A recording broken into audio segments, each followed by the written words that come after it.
The day's finally come! We're off to meet the Tsaritsa of Snezhnaya. What is she planning? And why does she need the noseies? Soon, we'll have our answers. Guess this will be the end of your journey that your sister mentioned.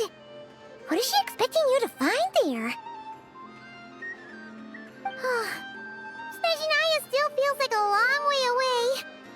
Hopefully, there'll be plenty of time to relax, eat some good food, and have fun before we arrive. Oh, but whenever Paimon gets thinking about how our destination is right around the corner, all these questions come flooding into Paimon's head. It makes her so nervous. Yeah. Anyway, enough about all that. We can't start the final leg of our journey with that kind of mindset. Just think. We've fought dragons and sea monsters, defeated creations of the gods, faced prophecies of doom and the threat of the abyss. Heck, we've even been to the moon! With all that experience under our belts, how can we be any more prepared? Sure thing! Now, stick close to Paimon, the best guide you could ever ask for, and let's charge straight for the finish line! Off we go! What about me? Do I get a call out? Whoa! Columbina? Whew, you kind of snuck up on us there.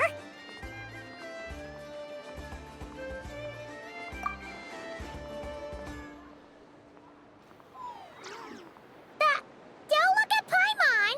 Paimon didn't sell you out this time. Oh, so it was you! Alright, guess there's no hiding it now. All your friends have gathered at the flagship to see you off. I invited Sandrone too, but she said she had to go back to Snezhnaya. She must be busy. She had some nasty things to say about you before leaving. Would you like to hear them? She hasn't changed a bit. Alright, let's hear it. If they're heading to Snezhnaya, I'll bet it's to cause trouble for Her Majesty the Tsaritsa. Attending a farewell party for people like that would not be a good look for me right now. Also, please tell them not to count on getting help from a Fatui Harbinger in Snezhnaya.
Our time working together was not terrible, precisely, but we're on different sides. So when you get there, don't do anything to make life difficult for both of us. Well, that definitely sounds on brand for her. The attitude, the reasoning. Alright, we'll do our best to keep our distance then. No, you've misunderstood. I think she means that she'd like you to go see her. As long as you don't make things difficult for both of you, you'll be fine. Huh. You really have to read between the lines with Centrone. Go on. Get to the flagship. Everyone should be there by now. I told Lauma that you once treated me to a truly unforgettable meal. Today, I want to return the favor. It's my gift to you. It's definitely nice to be treated, but hopefully by this point, you know that you don't owe us any favors. The moon of Nodcry will always give you a warm welcome.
to not cry. You know, just minus the effects of Kulaki. That's a sure sign that we're officially in Snezhnaya now.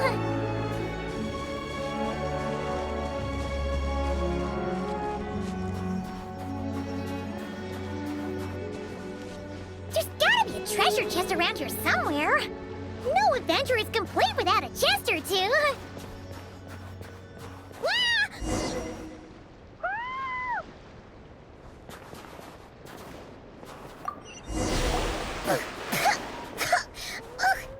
Paimon got a mouthful of snow! Ooh, it's so cold. Paimon's gonna snuggle up to you for a bit to get warm.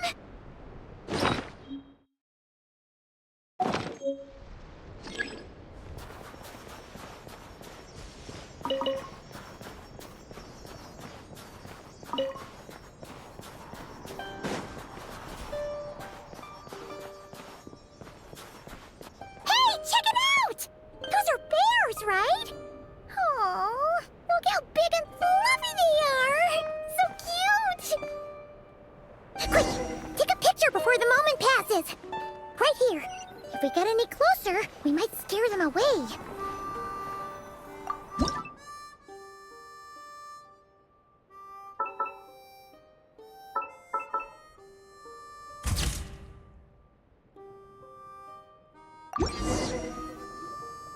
Let's see how your camera skills are these days. Whoa, wait a sec. Paimon sees something. Come on, quick! It looks like a train carriage!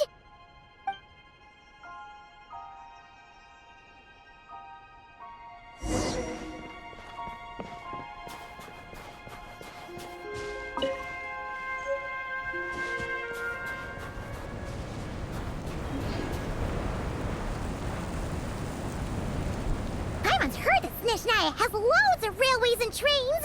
This must be one of them. But why is it abandoned? Ooh, it's still so cold. Ooh, I don't know. Maybe. Ooh. Also, is it just Paimon or is the snow getting heavier?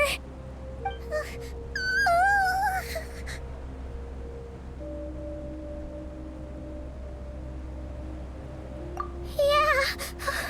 So it can't just be because of the cold. It's hard to describe, but Paimon feels so weird. She's never felt like this before. Everything feels heavy. Getting kind of dizzy, too. Oh, no need. Paimon's just feeling a little low on energy. That's all. It's nothing serious. Not worth ruining our travel plans over.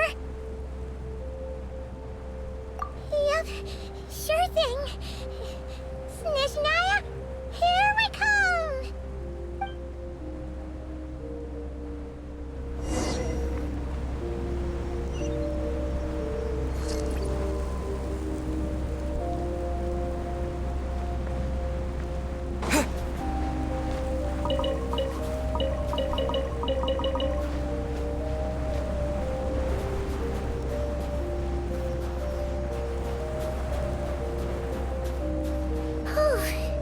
Seems like the snowstorm is getting worse by the minute.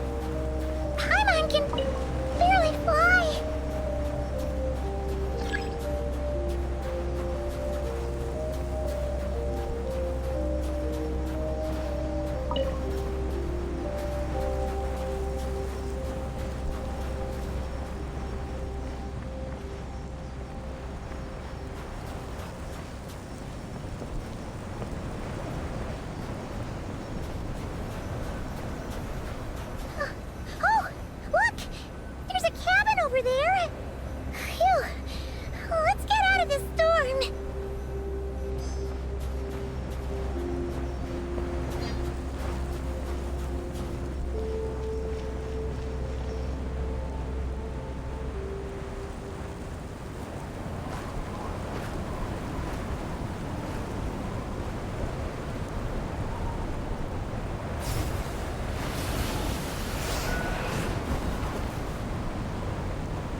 is this place?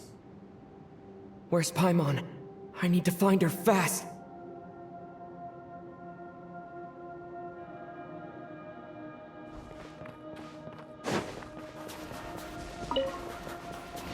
Paimon! Paimon!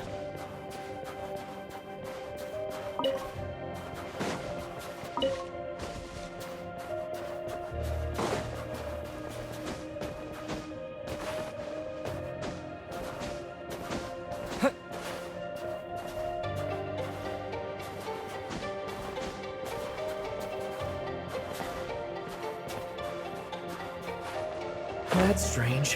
Where could she be? I guess I'll try further ahead. Hang in there, Paimon.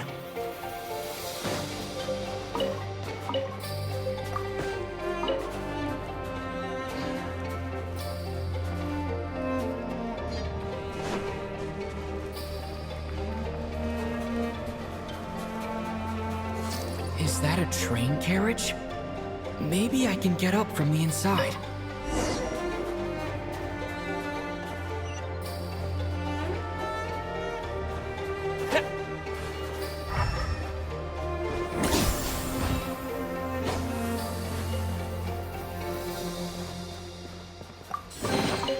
A reward on the road.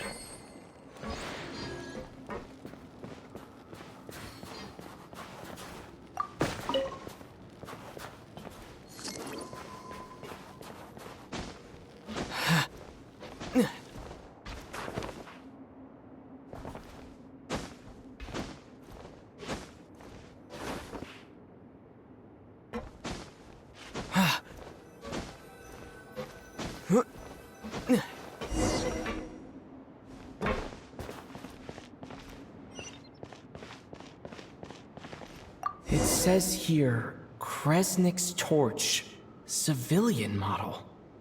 It's definitely getting a little warmer now it's turned on. I really hope Paimon's okay.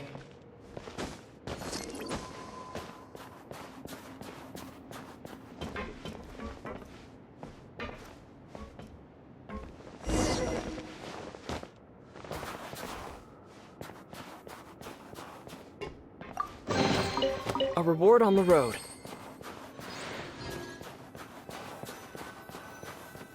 What was that strange sound? I can't tell if... Paimon? Paimon, is that you?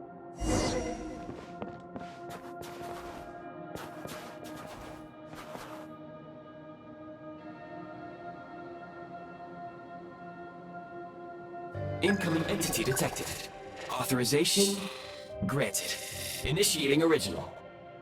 Hello, Descender, who's reached the eve of tomorrow. Eye of Grey at your service. Time since last activation.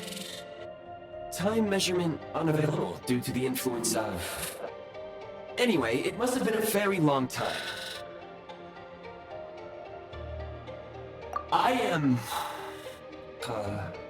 I was born to fulfill a mission. To reach tomorrow. To this end, I must... Strange. What was it? Wait, my body? Huh? Why is my body like this?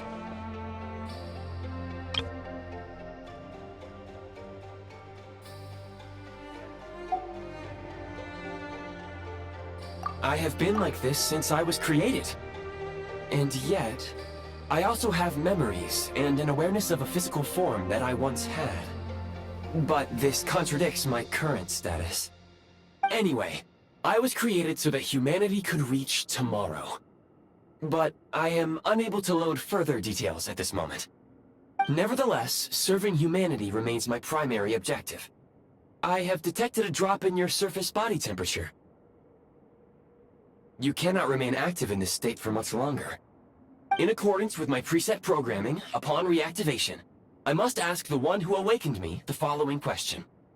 Will you accept me, Transcender? I will assist you, protect you, and fulfill my mission until we reach tomorrow.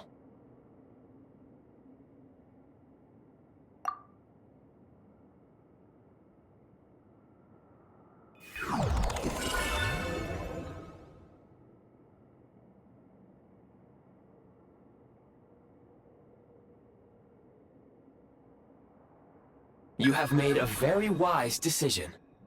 Now, I detected that you called out a name earlier.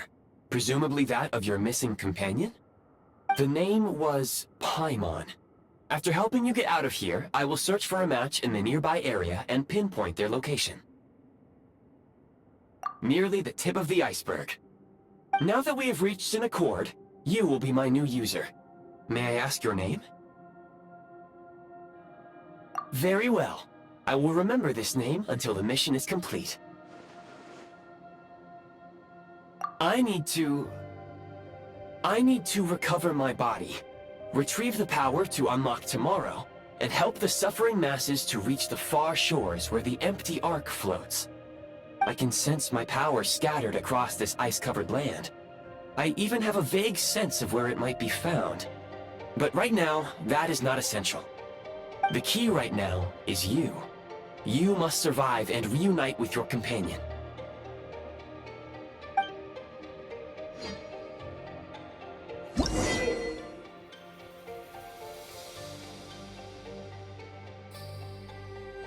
You may now execute the command, Demolish. Use it to remove the prime ice blocking the path and obtain prime ice units. Prime ice unit count has been updated.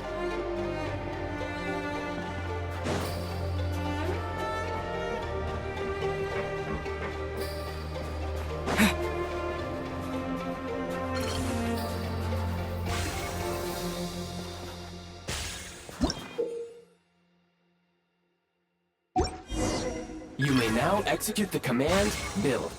Use it to create a prime ice construct to prop up the door.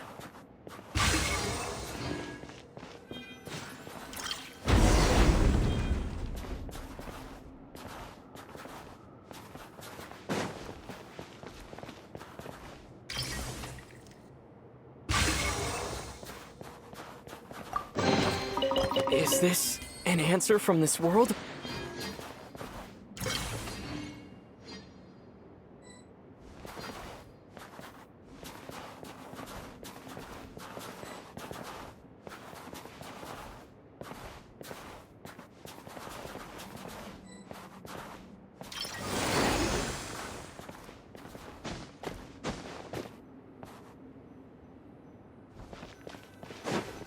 Scanning local environment.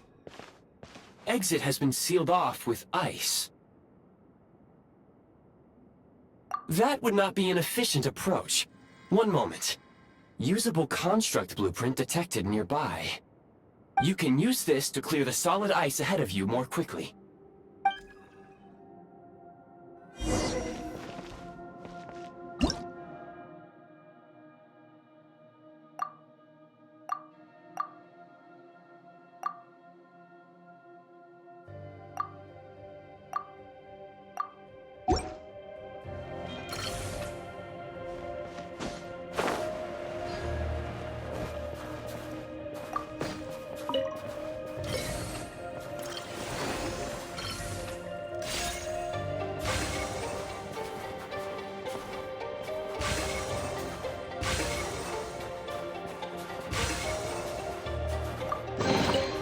I'll keep this close.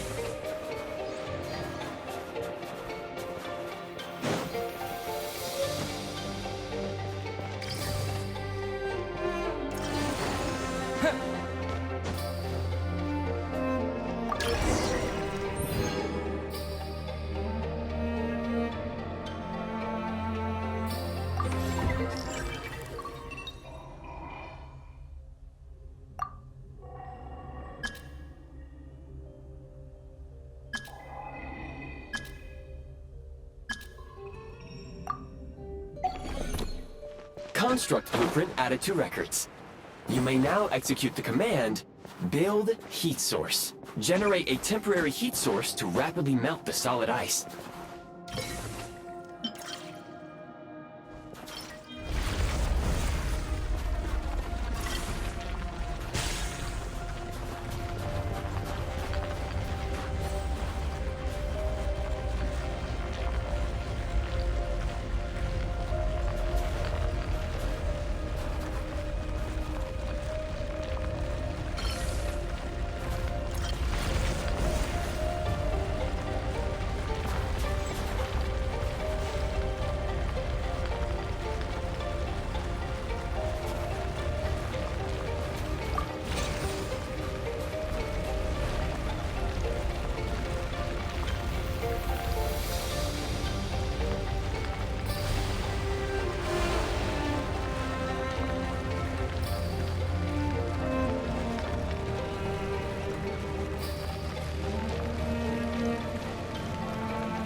Is this an answer from this world? My scan indicates the path is straight ahead. I recommend we proceed.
Kresnik Crystal located. Please collect at your earliest convenience.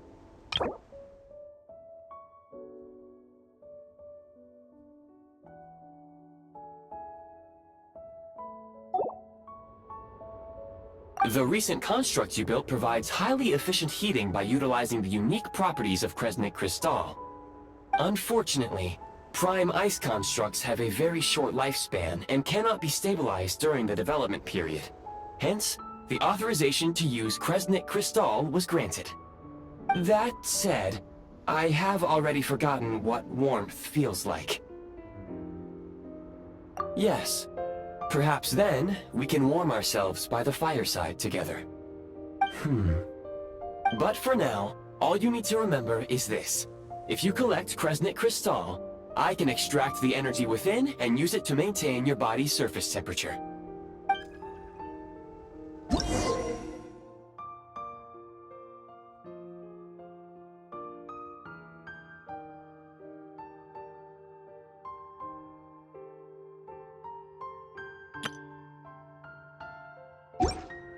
Low power. Please use Kresnik Crystal to replenish energy reserves.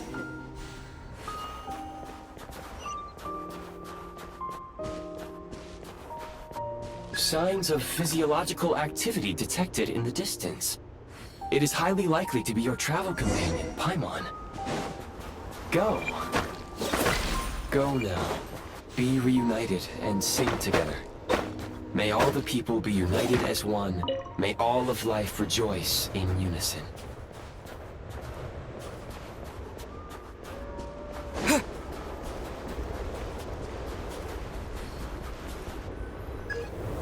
Approaching the target location. Scanning for signs of life. Life forms detected. 2. Affirmative. However, that is not the reason for my confusion. According to my database, this location is a train station, meaning the number of life forms is unusually low. Real-time environmental data suggests that the train station may no longer be in use. But whatever the situation, please exercise caution.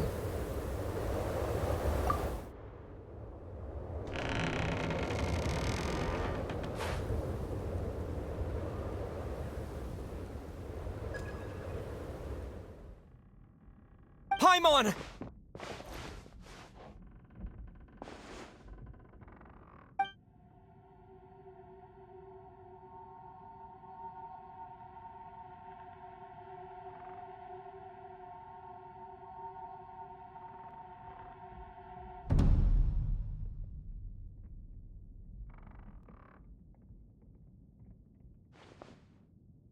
Who are you? Don't worry. She's only sleeping. You must be the Traveler. She called your name repeatedly while attempting to battle her way through the blizzard. Newcomers to Snezhnaya struggle to adapt to the sheer cold at the best of times. Lately, even the locals are suffering, with a powerful monster having summoned a bitter snowstorm.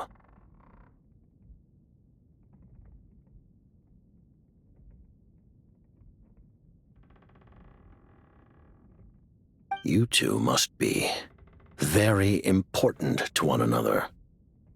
You should take more care not to get separated. Your eyes. Are you Conrian? There are indeed some Conrians left in this world who survived the cataclysm. But I doubt that is news to you. It would be unwise to interrogate my identity here. Focus your attention on your travel companion instead. We will meet again very soon.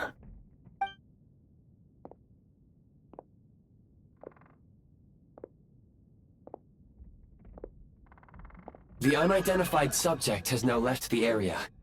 He appears to be an individual of great significance, but my search has yielded no relevant data. I will try searching the database again.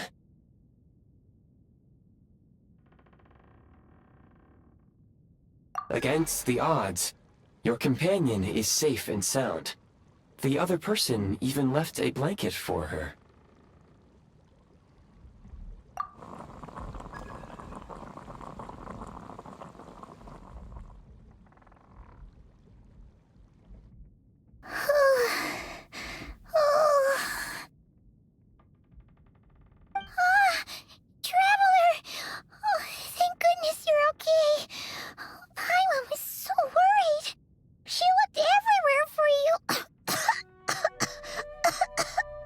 It's okay. Take it easy. Are you feeling alright? Pretty much the same as when we first got to Snezhnaya. Paimon must have got a cold. She was feeling so faint. She just couldn't keep going any longer. So she had to lie down and sleep it off. Wait, where did the jester go? Yep, the director of the VII. The Jester Piero. So, you met him?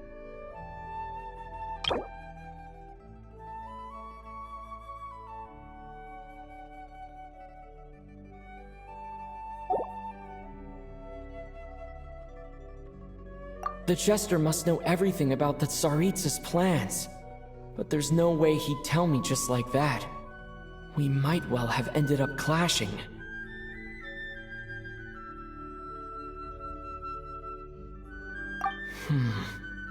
Well, he was right about one thing. Right now, the most important thing for me is to take care of Paimon while she's unwell. He had no intention of explaining his motives, and he left in something of a hurry. Hey! What the... Who is that? It looks like... half a pair of goggles. How amazing! A self-aware, talking pair of goggles! Snezhnaya was once the land of the Fae. There are many ancient creations here that I'm sure would broaden your mind further still. Mind you, my database is also expanding as we speak. You must be a rare creature yourself. Oh, wow! Well, thank you so much. You've earned yourself some of Paimon's favorite candy. Oh, but by the looks of it, you probably can't eat that, can you? Goodwill detected. Instead of candy, perhaps I can suggest my preferred strategy. Please clean me regularly to keep me operating at peak efficiency. Oh, that makes sense. Every pair of goggles needs wiping clean once in a while. Sure thing, mister. Anyway, back to the Jester for a second. Paimon about something. When he first showed up, he already knew Paimon's name. And he acted like he expected Paimon to know who he was, too. Paimon could tell that he was Conrian from his eyes. And he definitely seemed like someone pretty important. But beyond that, Paimon didn't know anything about him. It was only later, after he rescued Paimon from the snow, that he properly introduced himself. That's the only reason Paimon knows he was the Jester.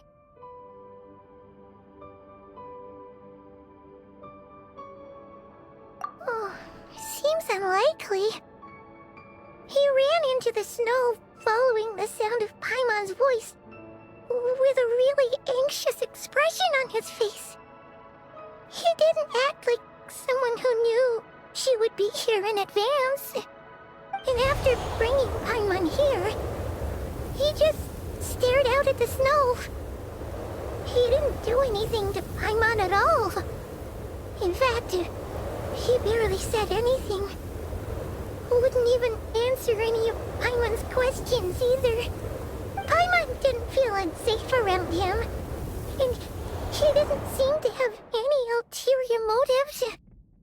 For all we know, he might have just ignored Paimon's questions so she'd give up and go to sleep. Please allow me to interrupt. Fatui and director are unfamiliar terms. May I ask for clarification? Wait, you've seriously never heard of the Fatui? Oh, they're like the Tsaritsa's inner circle. Really powerful people. And the director is their boss. Understood. Since they hold elite positions and serve their god directly, it stands to reason that they would conduct themselves with due decorum. I am inclined to agree with your assessment, Miss Paimon. I did not detect any ill will from the gentleman in question.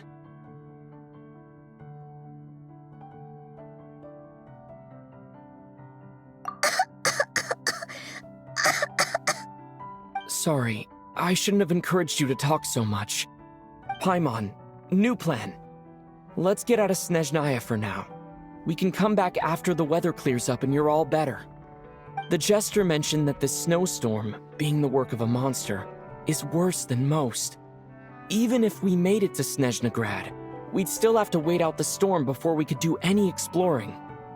Oh, well, it's really nice of you to look out for Paimon, but she doesn't want to hold you back. We were really psyched up for this journey when we first set off. Just think of all the burning questions we have. If we turn back now, who knows how long it'll take before we finally get answers. Further information is required regarding the monster situation. But objectively speaking, there is another, more pressing issue at hand. At this point, we have traveled a significant distance into the blizzard. Were we to turn back now, the road would be extremely treacherous, especially since we would need to travel on foot. If, however, we continue onward, there may be a better solution. Do you remember what I said as we neared this location? I told you that this is a train station. While it has evidently fallen into disuse for unknown reasons, the tracks remain intact. We can break through the blizzard and forge ahead by driving a train. That is the Snezhnayan way. There is a small town up ahead, which would be the perfect place for Miss Paimon to rest and recover. Paimon thinks Goggles here makes a great point. Let's do that! Oh, come on. Don't worry. Think of all the traveling we've done so far. When has Paimon ever gotten sick before? Practically never. 'Cause she's in great shape. Sure, she's a little tired right now, but it's sure to clear up on its own. Affirmative. Should you ever need my assistance during your future adventures, please call for the Eye of Grey whenever you wish. Otherwise, I will remain silent to avoid causing any unnecessary distraction. Now, please follow me to the train tracks.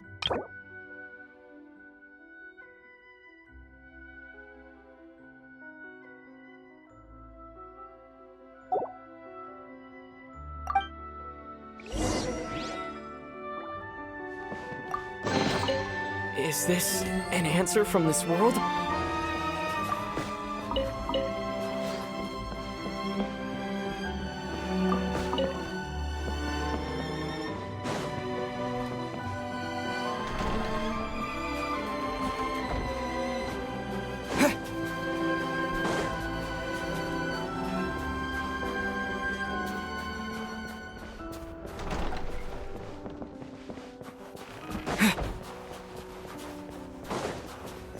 Please confirm when you are ready to depart.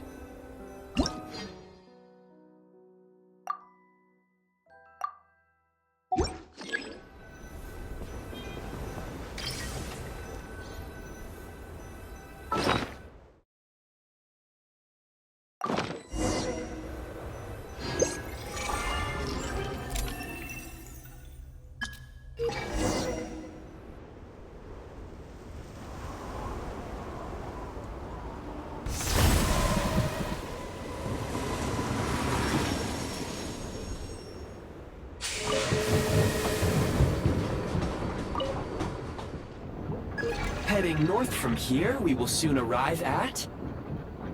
Wait, there's an error message. Could not detect clear tracks. What exactly does clear mean? Brace for impact, friends! Preparing to enter impromptu flight mode.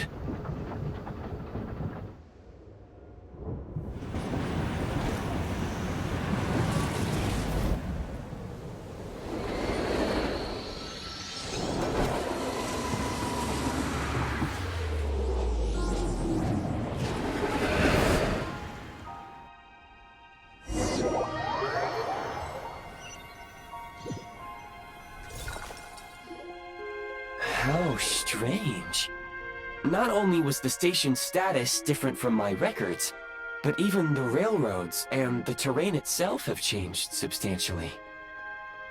Yeah. Thanks to your quick reflexes.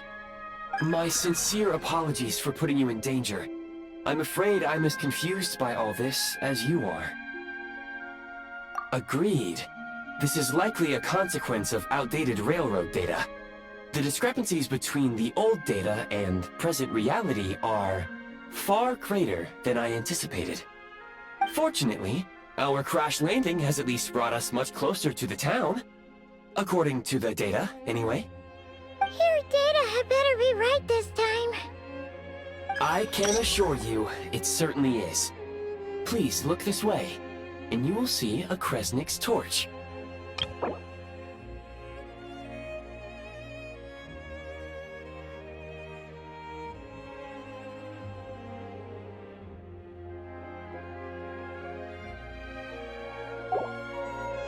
It seems our ill-fated train ride was a blessing in disguise.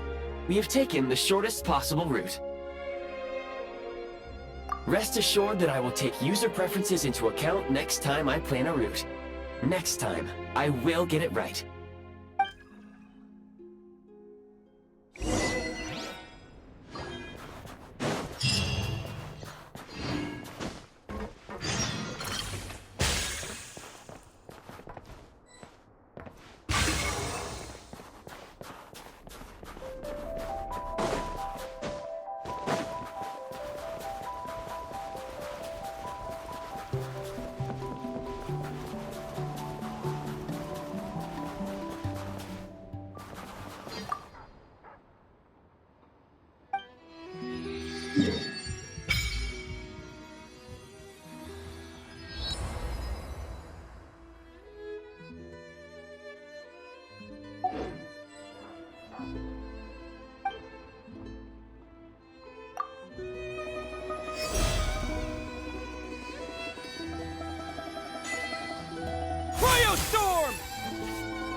Excuse me, is there an inn nearby?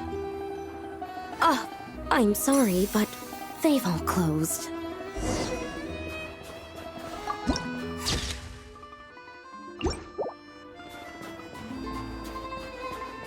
Sorry to interrupt. We're looking for a place to stay. I can't even afford to warm my own house, let alone run a business.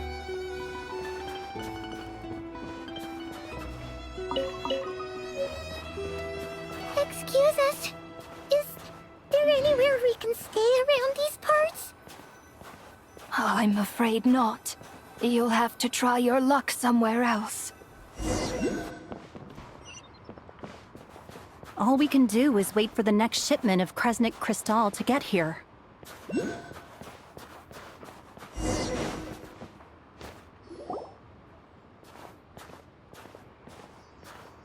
Hi there. Do you know if there are any inns still taking guests in this town? Doubt it. They're probably all closed. No one has enough Kresnik Crystal to heat their own homes, let alone a business. Oh, what a bummer. I clocked you a while back. You adventurers or something? We don't get many tourists in inland Snezhnaya these days. Why is that? Because of the snowstorm? In part. But the bigger reason's Project Stuja. Since it's Her Majesty's will, we have to put up with it whether we like it or not. Oh, sorry. I assumed it was common knowledge by now. Basically, the Tsaritsa is planning something big. Something that requires an enormous amount of energy.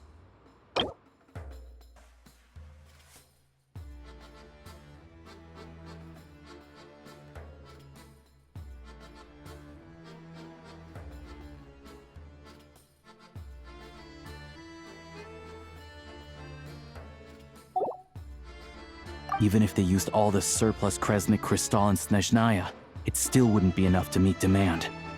So, the VII passed a resolution requiring all factories and households to reduce their energy consumption. The policy has thus been charmingly named Project Stuja, meaning bitter cold.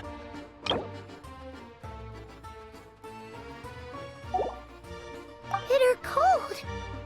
So, like, it's gonna be a cold winter, folks? You're all gonna have to find a way to get through it? That kind of idea? Pretty much. When you're broke, you scrimp and save. When it's cold, you huddle together for warmth. There's always a way to stretch things out to make ends meet. Trouble is, if you stretch someone out like an elastic band for too long, who knows if they can ever bounce back. You know what? Come with me and see for yourself.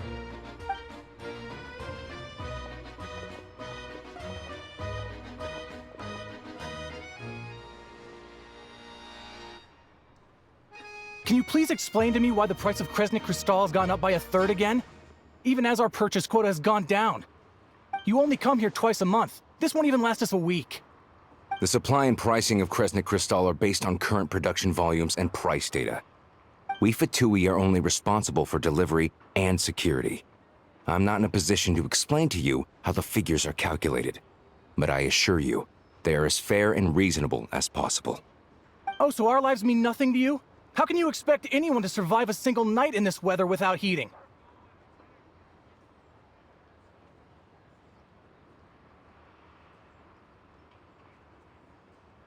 Since you insist on making me repeat myself every single visit, I will remind you again.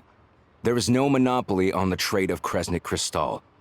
You are free to purchase the shortfall from elsewhere on the market. What market? Nobody else is selling!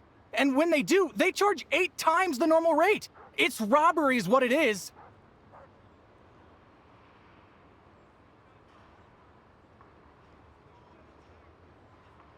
Which is why the Snezhnegrad VII passed a resolution to support border communities, without which you wouldn't even be able to buy Crystal from us to begin with. So if you're here just to argue, move aside and let the next person in line come forward. Everyone's feeling the cold here. You... All right, everyone, let's calm down for a second. A few words, if I may.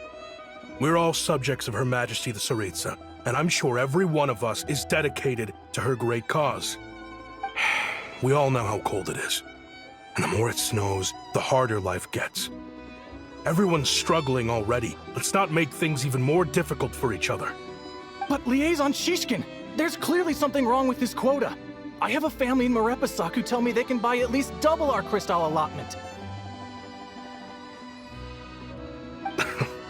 Oh, believe you me, I had the same reaction when I first saw the numbers. Couldn't believe what I was reading.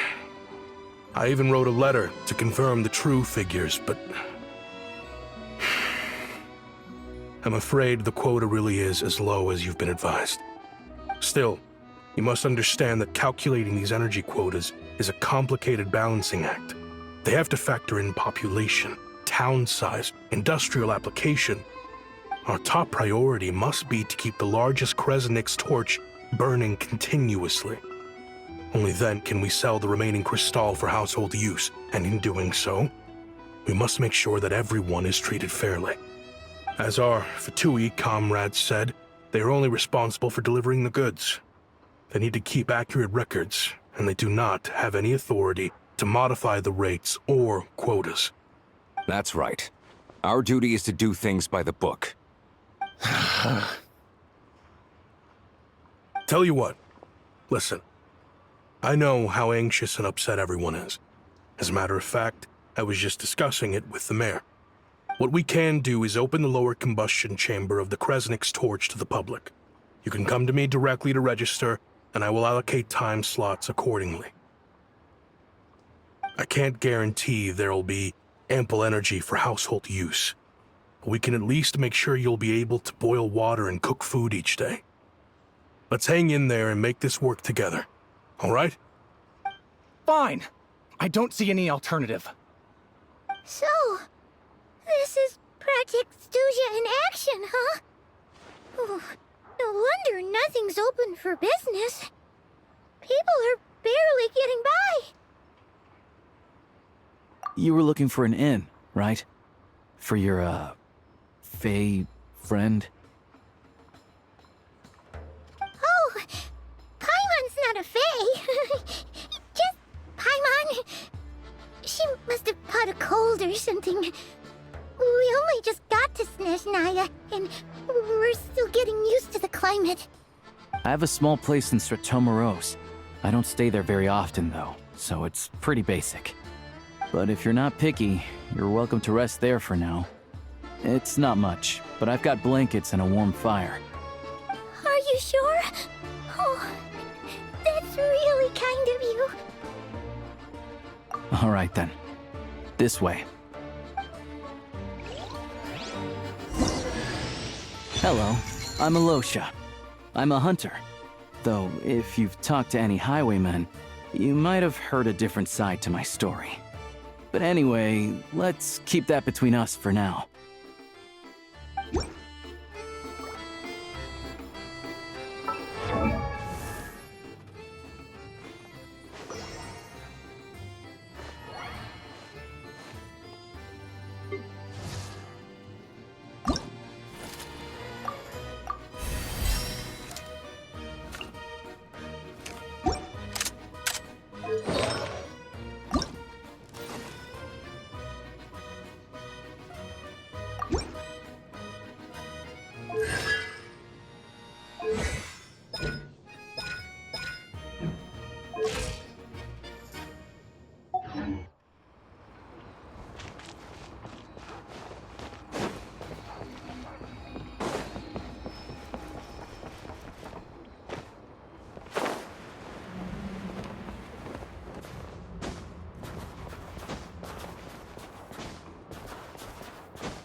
Oh, so cozy and warm.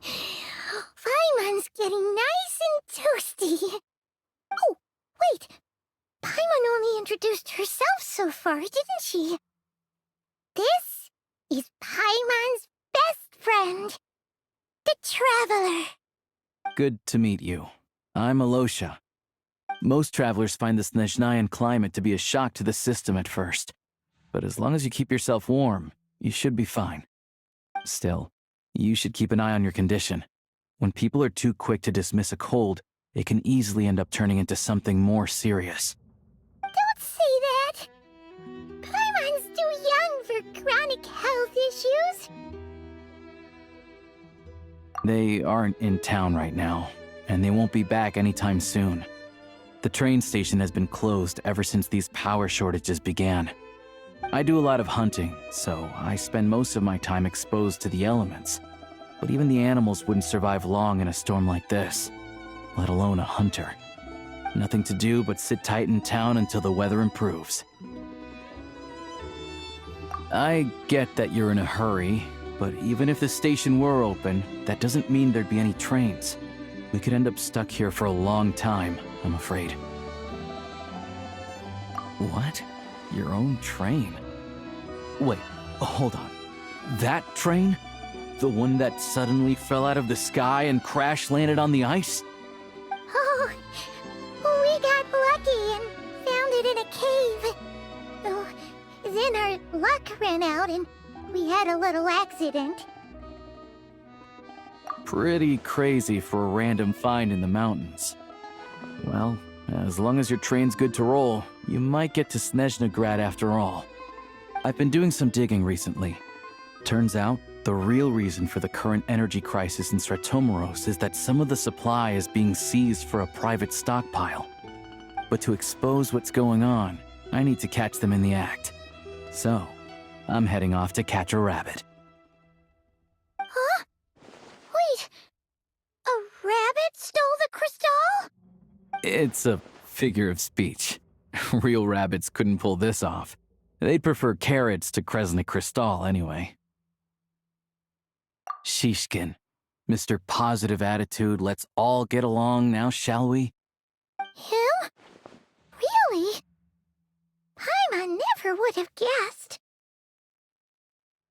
Huh? You're coming with? Oh, okay then. Just give Paimon a second to get ready. Alright. Guess there's no point pushing myself. Paimon will stay here and hold the fort then. Be careful, you two. Oh yeah, there's one more introduction to do. Tagarin, get in here. Oh, a doggy.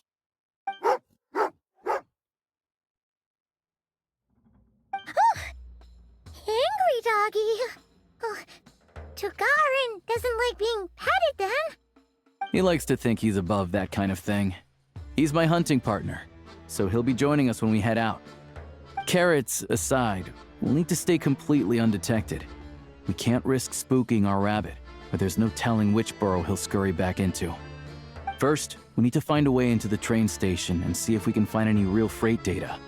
Shishkin's figures can't be trusted. Then, we get Tagarin to catch a scent and find out which way the crystal went. What are you eating? Oh, check it out.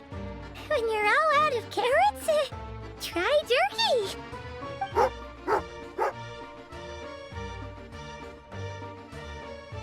Good doggy. Good doggy. A fellow dog lover, huh? Yup. And rabbit lover. Carrots are great too, you know. Good to know. Eat up, Tagarin. We got a lot of work to do.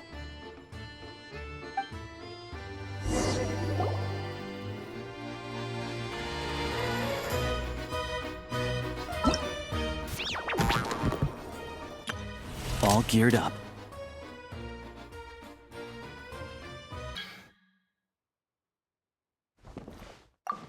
Paimon's just gonna stay here and get some good rest. You guys, be careful out there.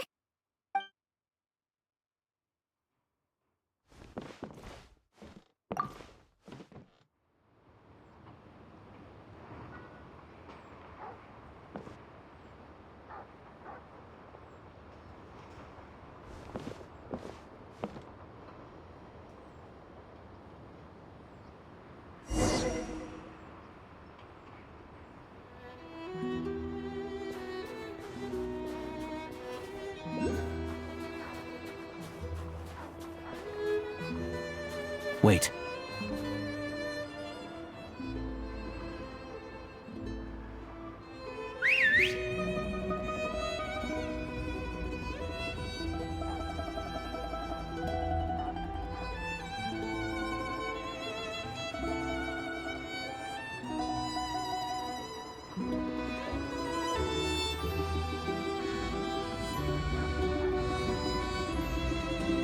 Nice work, Tagarin. Come on, we'll go around.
This way. We'll enter from the upper floor.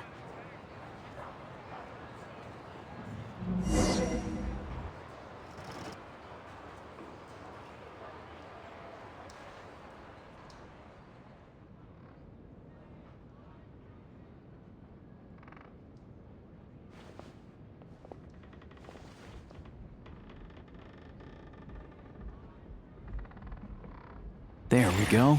A freight list. Straight from the VII, so Shishkin won't have had the chance to doctor the figures. Looks as new as the day it was printed. I guess no one bothers reading these unless they have ulterior motives. Yeah, this is all we need. Come on, let's get out of here, then go track down the crystal. Tugarin's a keen hunter, and catching rabbits is his specialty.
Anywhere there's a stove, there will be the scent of crystal. That's normal.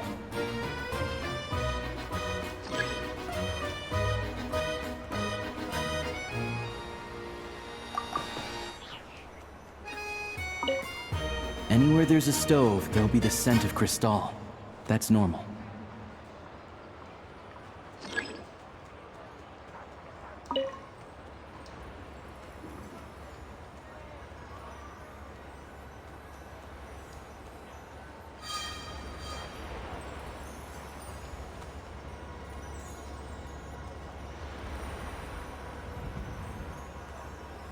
But if he picks up the scent of crystal somewhere and there's no stove around, that's how we know something's up.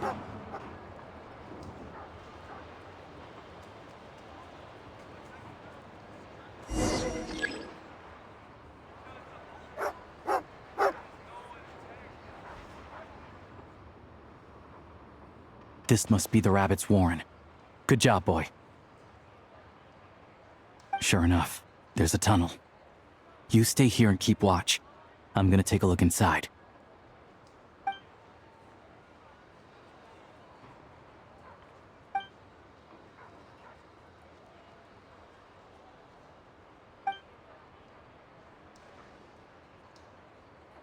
Thanks for looking out for us. Things are getting tougher by the day. No need to thank me. It's my pleasure. Sure as Her Majesty the Tsaritsa watching over us, every sacrifice will be worthwhile. Let's grit our teeth until the blizzard passes. These days of hardship will be over soon. Maybe for everyone else, Liaison Shishkin. But for you, the hard times have only just begun.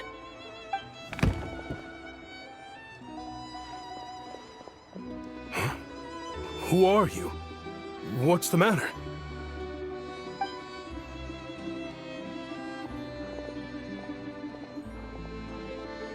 I just had a question for you. Why, when times are as tough as this, would someone hoard more Kresnik Crystal than they could ever use?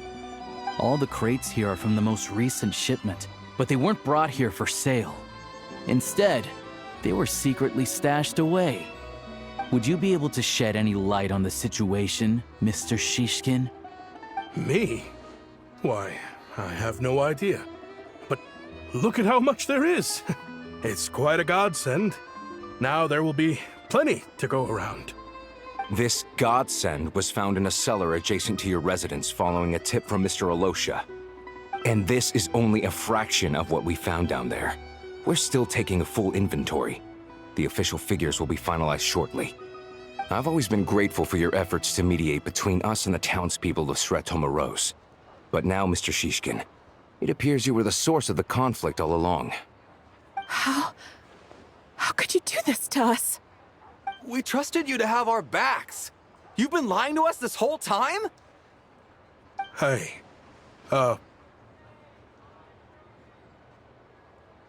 I owe you all an apology. I'm sorry. I'm so very sorry. This isn't who I am. Please believe me, this was a one-time mistake that I will never repeat. We all know how difficult life has been since Project Stuja came into force.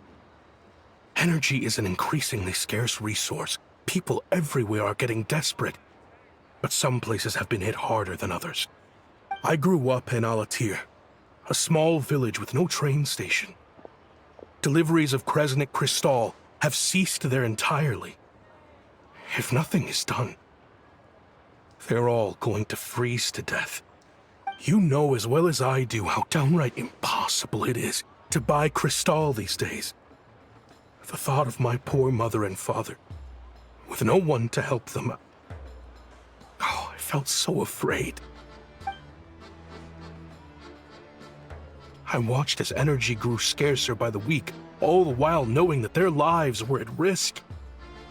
Then one day, I looked at the Crystal shipment in front of me, and a terrible, selfish thought entered my mind. Looks like I'm just not cut out to be a criminal. I'm so sorry.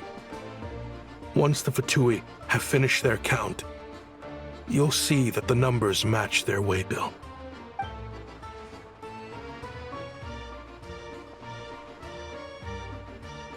I have the official Snezhnayan quotas here. Anyone who has already purchased energy, please make your way over here to correct your transactions. I'll make a batch purchase of Crystal worth 3 months' salary for you all to use free of charge.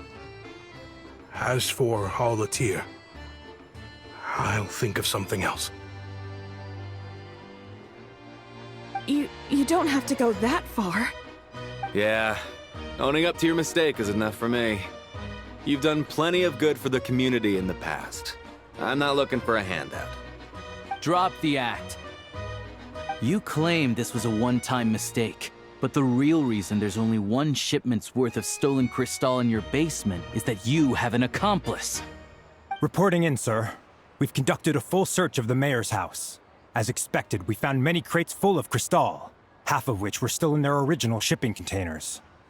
This wasn't your first time at all. You've been colluding with the mayor of Stratomeros for a long time now. The train station's currently out of service, but it does open for a short window every time there's an energy delivery. And every time a train pulls in, you're there on site to take inventory and oversee the workers unloading the cargo. The mayor handpicks said workers. Per his instructions, they transport the crystal by tunnel at night to the mayor's house, and he sells it out of town. But since he can't get the goods out of town by train, he had to arrange an alternative method of transportation. This meant slower sales, which gave me plenty of opportunity to catch him in the act. Wait, the mayor's involved in this too? Preposterous. What proof do you have of any of this?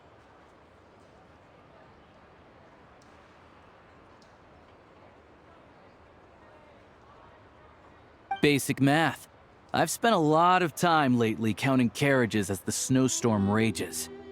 Counting carriages? What? The energy consumed by a train depends on its total weight. And since energy is a limited resource right now, it's fair to assume that every carriage is packed full. So, if we take the energy required for the Kresnik's torch, add the sales figures you provided, then compare that figure to the train's theoretical cargo capacity, guess what? The numbers never match. It's always off by 1 or 2 carriages worth. This time, you set a new record. 3 carriages missing. You mean to tell me that you sat around outside, counting carriages, in this weather?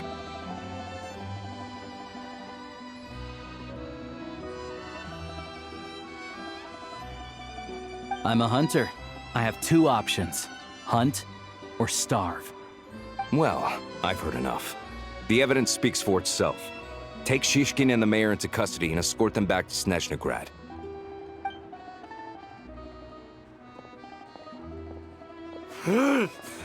You cocky little brat! Ruining my business! Just you wait.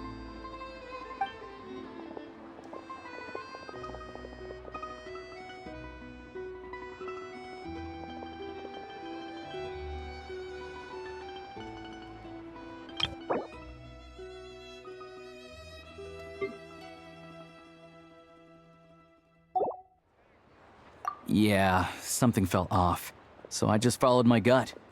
Math isn't my strong suit, though. I'm lucky my dad made me learn enough to get by, but all this number crunching was a million times harder than the aim and fire work I'm used to. Thank you for your assistance. You're a brave lad. Shishkin was quite the cunning criminal, as I'm sure you can tell. He did all of this right under our noses, and we never suspected a thing.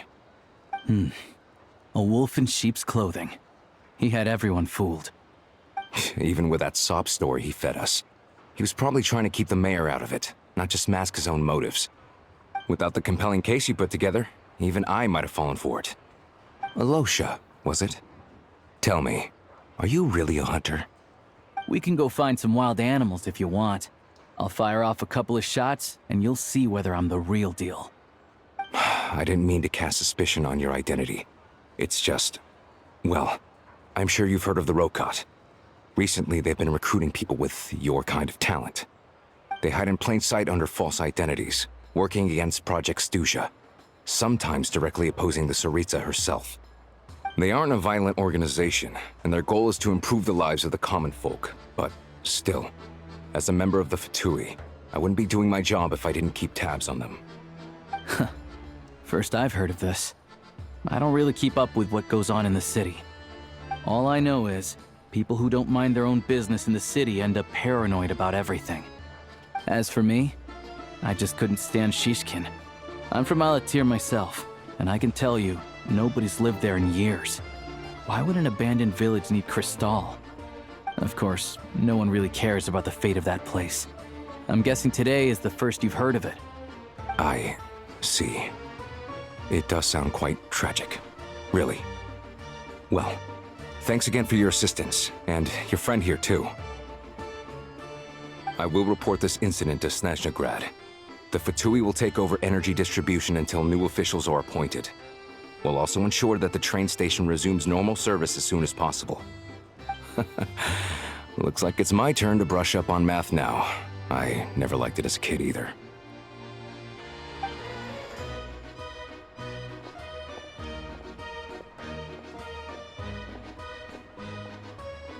Don't mention it. Isn't the soldier overseeing the delivery supposed to verify the quantity of the goods? Was he just careless? Or was he being paid off too? Who knows? Excuse me. I'll take a share of Kresnik Crystal too. Thanks. I need to take a detour before we head back. There's someone I have to deliver this crystal to.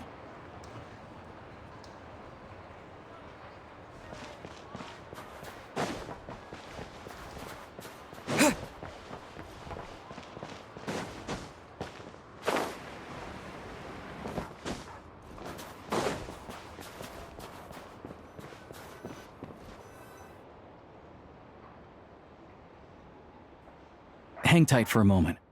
This old lady, she doesn't really know who's who anymore.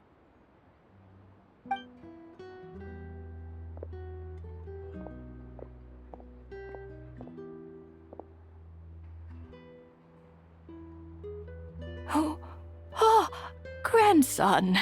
It's so cold today. You must be freezing. Ma'am, it's me, Alosha. Alosha? Alosha who? You know me. I came by earlier today. Cleaned the ashes out of your stove, gave you some warmer bedding, and washed your back.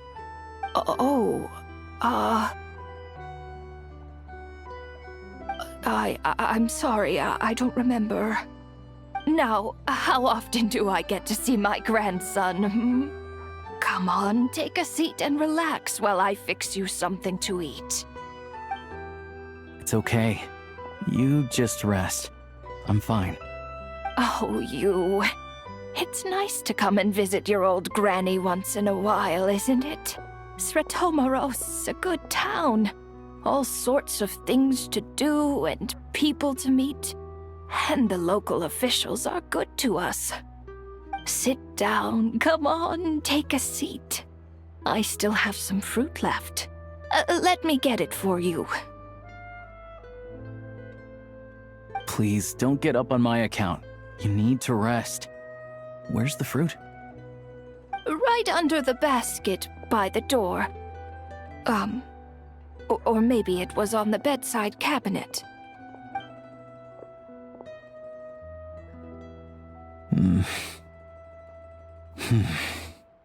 Well, grandson dear, do you like it?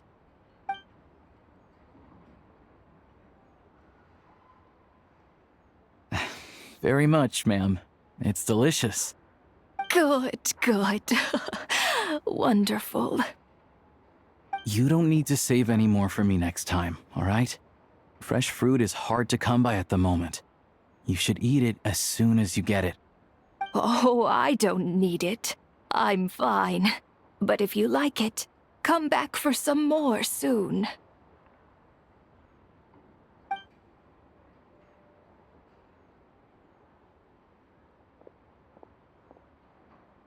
Some kind soul must have given these to her. But she always saves the nicer things for special occasions. I met her at the market back before her health began declining. She was a lovely old lady. We're from the same hometown. Not many people have heard of Alatir. And if they have, it's usually for all the wrong reasons. There's a gang of highwaymen that came from there. Now that it's an abandoned village, it's rare to find anyone who shares fond memories of our hometown. So after we got talking and realized we were from the same place, we decided to keep in touch by letter. I first learned of Sratomaros' energy supply problems from a passing comment in one of her letters.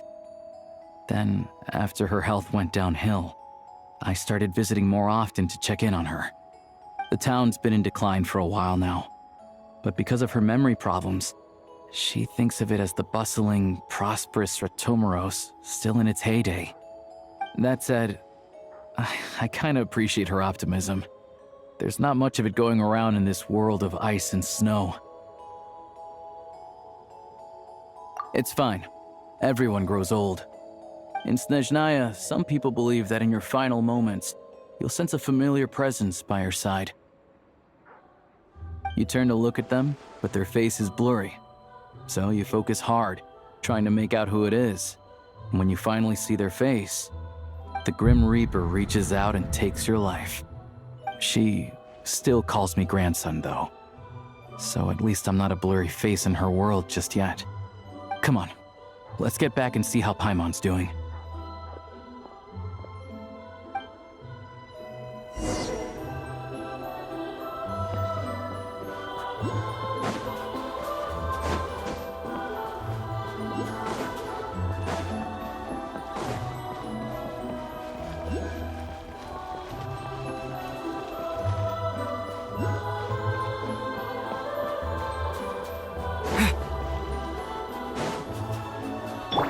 Rise like smoke!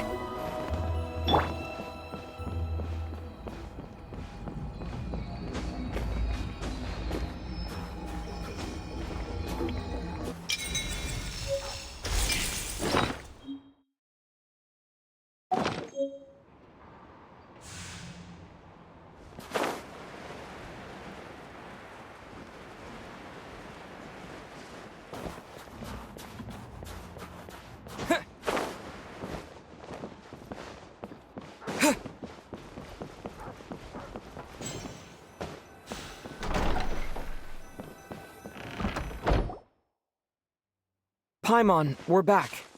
Are you feeling any better? Yep. Paimon's not cold anymore, but she's still a little dizzy. Flying probably isn't a good idea right now. Paimon might lose her balance. But Paimon's sure she'll be fine. It's probably just from getting hit on the head by that pile of snow when we first arrived in Snezhnaya. Her complexion's looking much better. Let's keep an eye on her. Sure, but enough about that. How did everything go on your end? Are you all set? Did you have any trouble? I'll explain. It's a bit of a long story.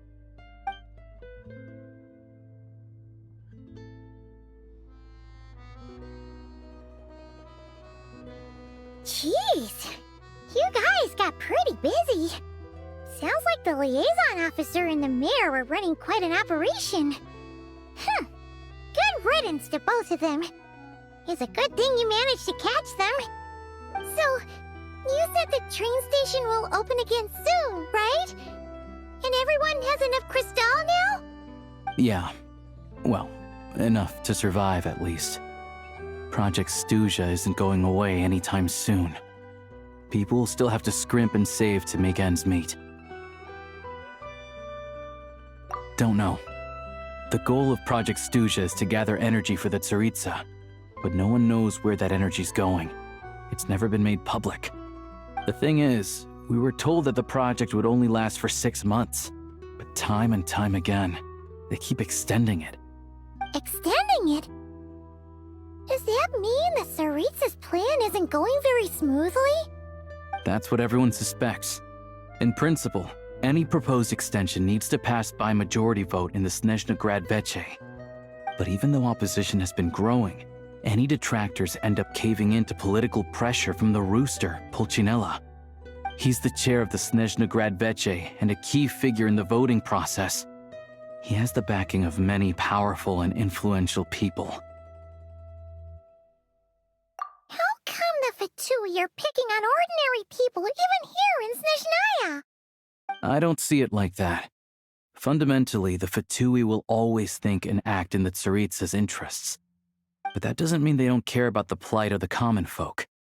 The only reason Sratomro still receives crystal shipments is because of a relief proposal put forward by the Rooster himself. Then there's the Fatui soldiers providing support in every corner of the nation. Even the Northland Bank provided some mora for disaster relief, and they're as conservative and indifferent as they come. It's just that the rich and powerful in their fancy palaces live in a completely different world from us. There's always going to be some conflict when those worlds collide. Yeah, well, even though we all believe in Her Majesty the Tsaritsa, there are still many differences of opinion on how best to tackle the big issues of the day. Regular folk don't have an easy way of getting their voices heard in Snezhnograd, while the rich and powerful are either unwilling or afraid to speak out for all sorts of complicated reasons. The Rokad provides the disaffected with false identities and an outlet to vent their frustrations. Of course, an organization like that exists in a gray area. The moment the Veche think they've crossed a line, there's sure to be a crackdown.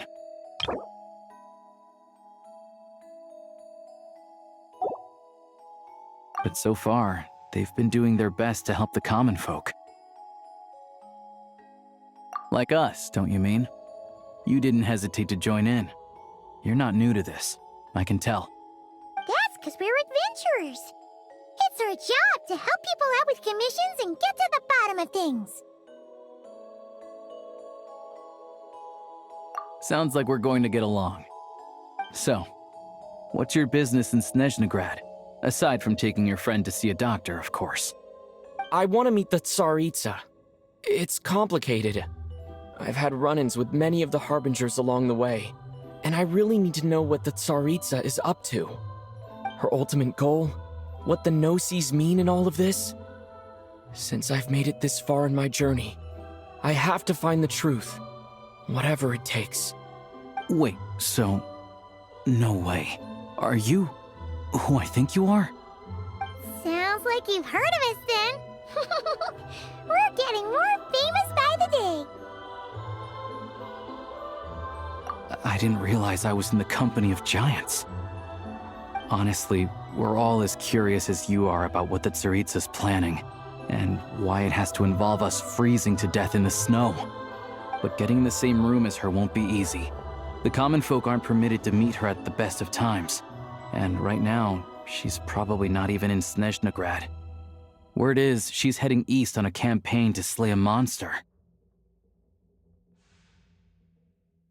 Yeah, so you've heard of it. A wild, unpredictable monster with the power to summon snowstorms. It also absorbs everything around it into its body, so it's growing constantly.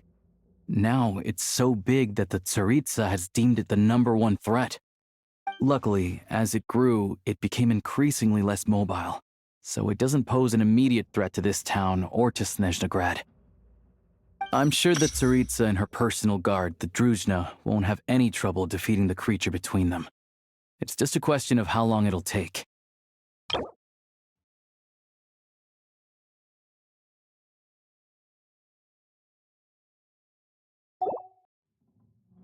Suffice to say, you won't be seeing her anytime soon.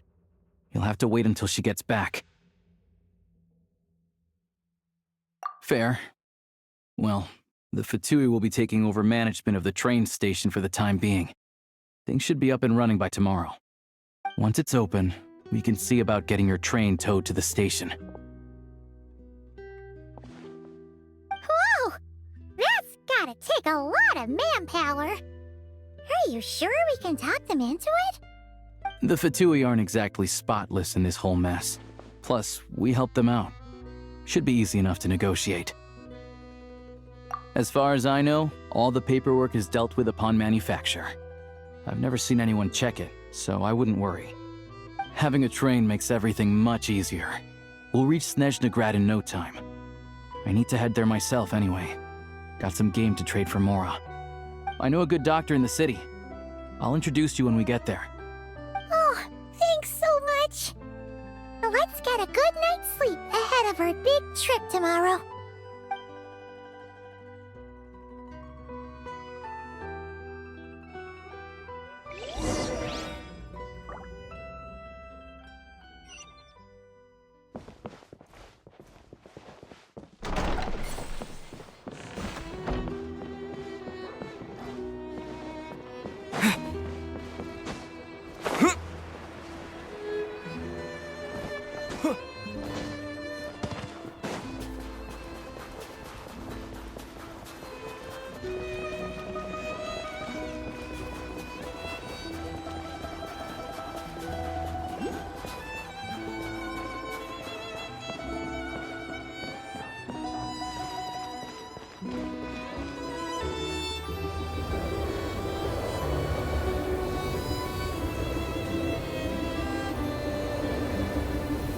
Drive carefully, all right? You don't want to end up in this situation again. Also, I don't think I've seen a train like this before. Is it a new model or something? Not a fan of small talk, are you?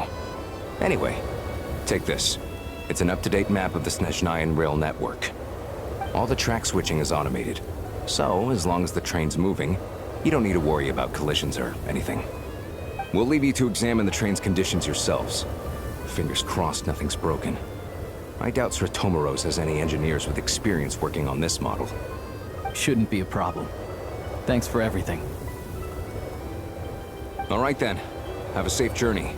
And make sure to check everything's working before you set off.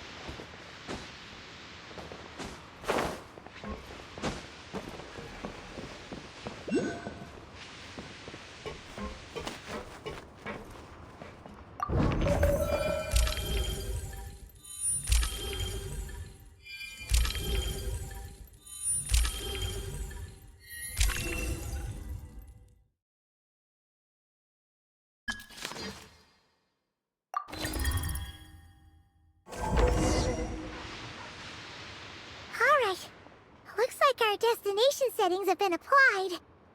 Let's give this thing a final once-over and then head out. Goggles, your time to shine! Affirmative. Running vehicle diagnostics. What's this? Engine, green. Wheels, green. Frame, minor damage, but no impact on function. Diagnostics complete. All systems nominal. Neat! Huh. Paimon still can't get over the fact that you just found this tech lying around in a random cave. I've lived in Snezhnaya my whole life, and I've never heard of an interactive, talking train autopilot. Strictly speaking, I wasn't designed purely to drive trains, though I doubt you have any interest in navigating the practically unreadable operator's manual yourself. All configurations are complete. Should you require any further assistance, please call for the Eye of Grey. Away we go! Oh, nope. Paimon's gonna find a warmer seat.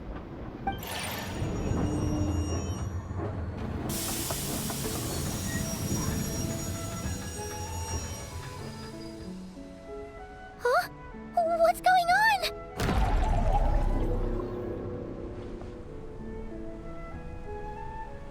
Oh no.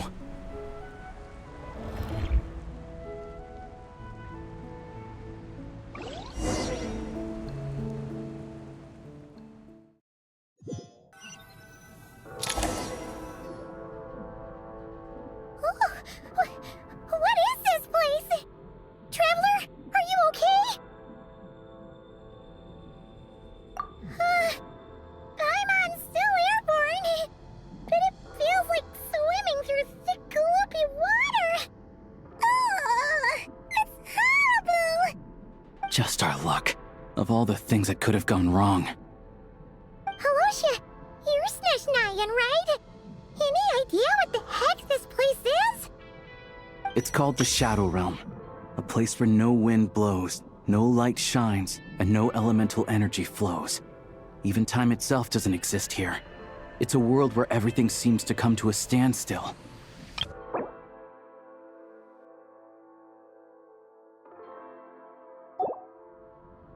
I've only seen it a few times before, and this is my first time inside. It's a dangerous place. Most people who get sucked into the Shadow Realm are never seen again. And the few who do make it back, they're never quite the same. Huh? Then what the heck do we do now? Oh, maybe Goggles knows something. Goggles? Great! Now we're done for! Hold it together. let's not get ahead of ourselves. I heard a story once about the world of shadows. If it's true, there's a way to escape. We just need to find the exit.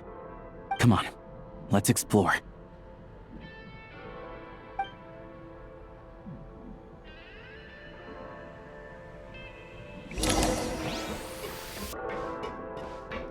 Look at these Fatui! It's like they've lost their minds! Their shadows have been devoured. They're no longer amongst the living.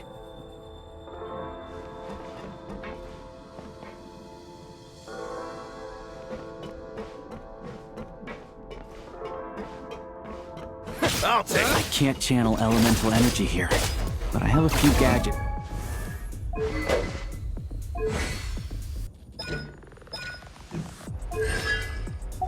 That still work.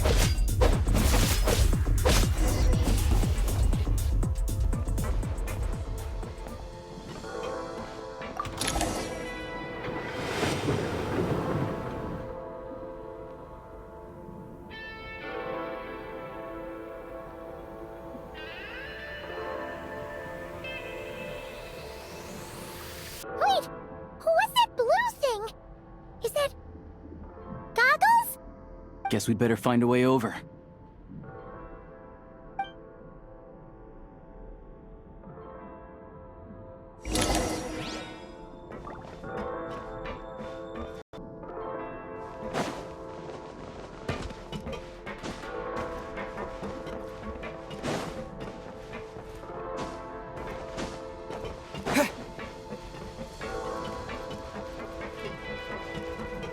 Go now! Advance! This is the last one. What do we do next? Play it by ear.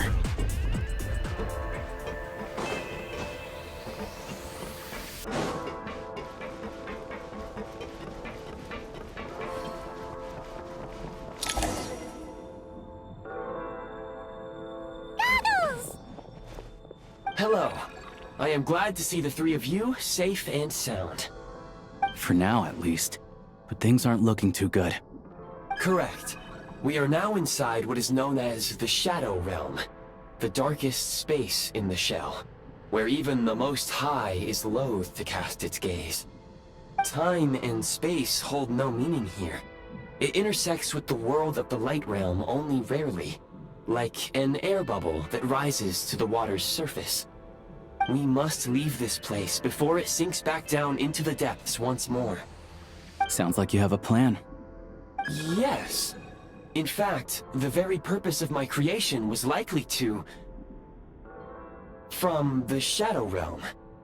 It appears that key data is currently inaccessible, but now is not the time to resolve that problem. I have marked the exit to the Shadow Realm for your convenience. In addition, I have prepared some equipment to aid you as you traverse the Shadow Realm, Traveler.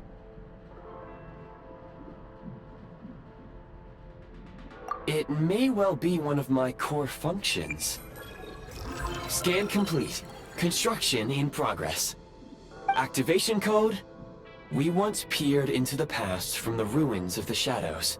This is what remains of the Golden City, Hyperborea.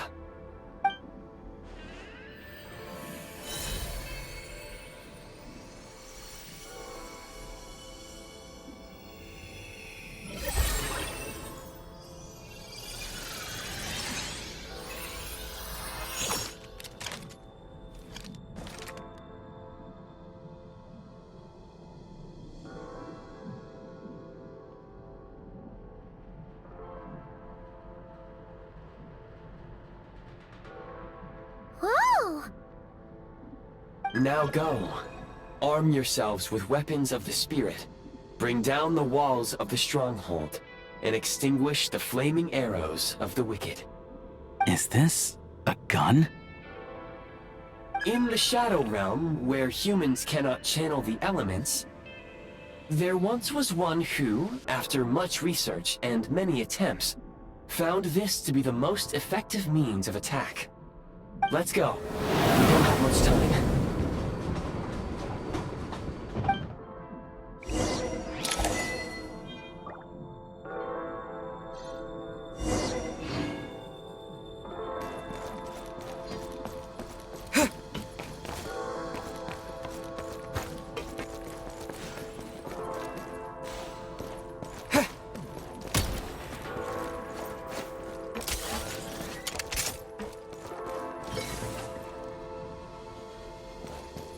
When you encounter small obstacles, you can simply clamber over them.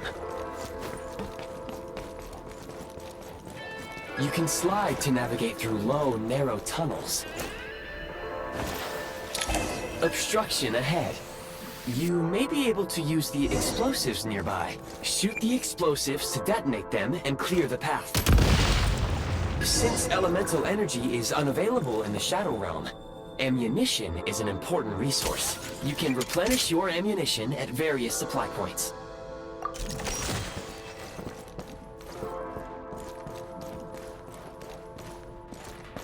For long-range targets, try using the scope to line up your shot. Many hostile units approaching. I suggest a new strategy. Take cover, and pick them off one by one.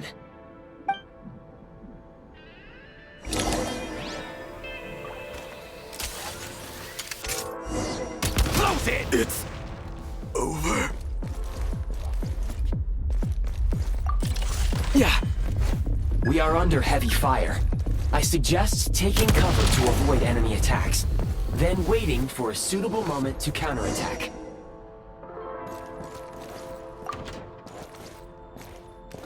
More enemies detected. Try attacking with the newly unlocked Assault function. Light him up!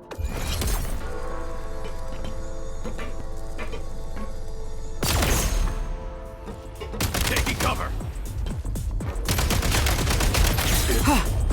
Over.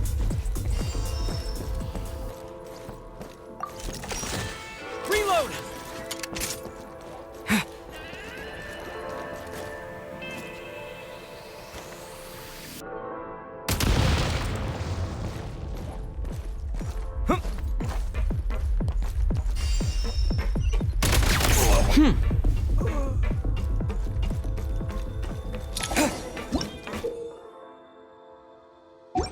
Aim at the freeze mark and pull the trigger to move using the rope.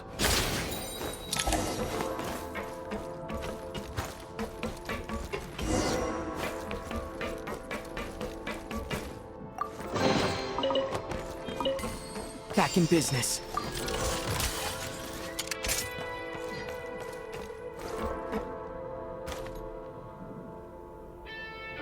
Press the advantage.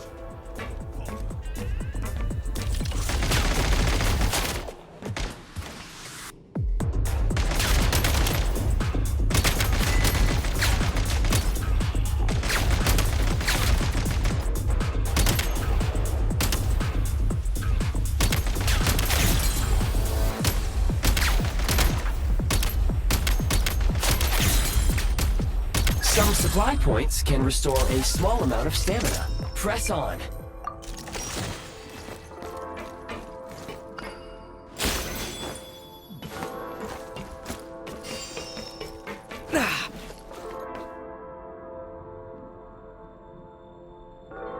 Defend the advantage.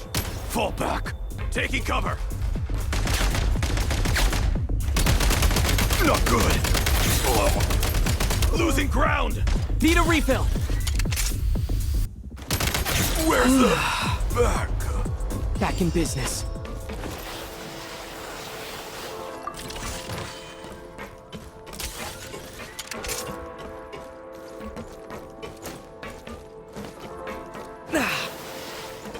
You should be able to use the Prime Ice construct left here to cover long distances.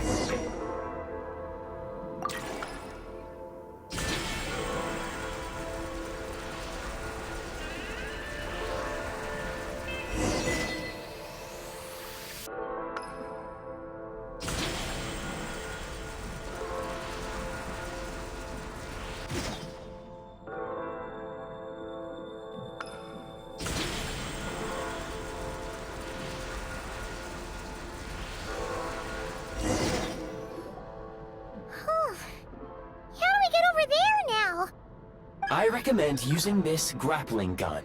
Such devices were originally used to secure structures in the Shadow Realm. If you detach the connected hook, the grappling gun will automatically fire a rope to another nearby hook. Okay. So, we just remove this hook, right?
This is ours! Charge!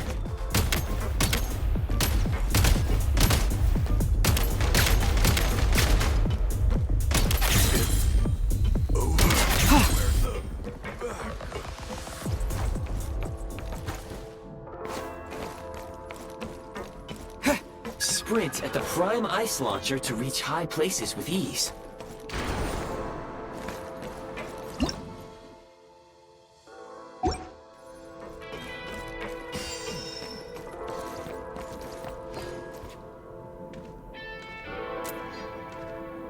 Charge!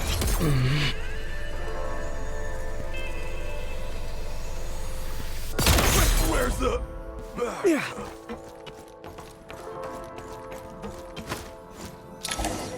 Usable munitions detected. Frag crystal.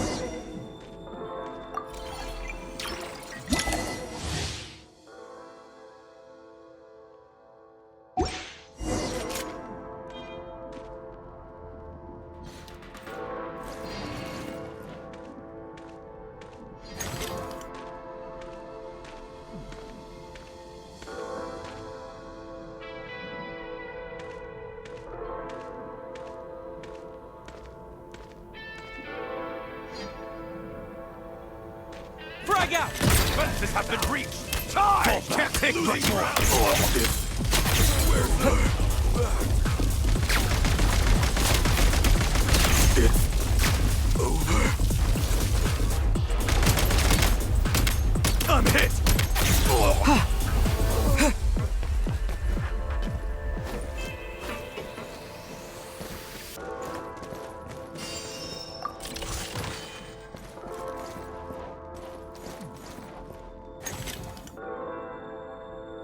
Frag out! Defenses have been breached! It's over. Where's the...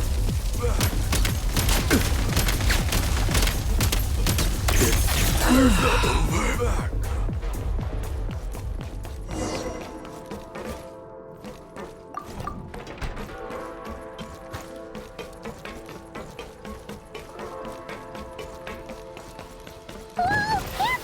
Shift your center of gravity and slide down.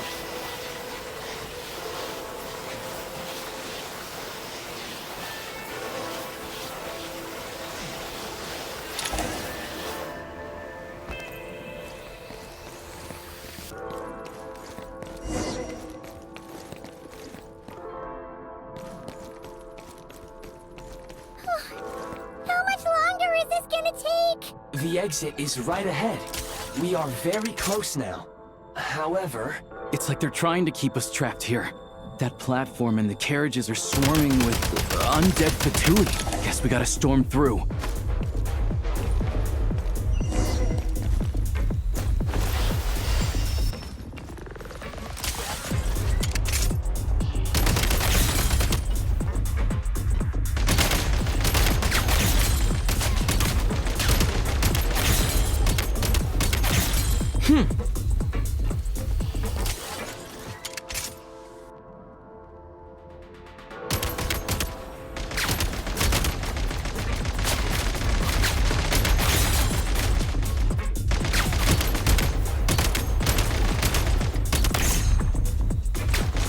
Switch mode!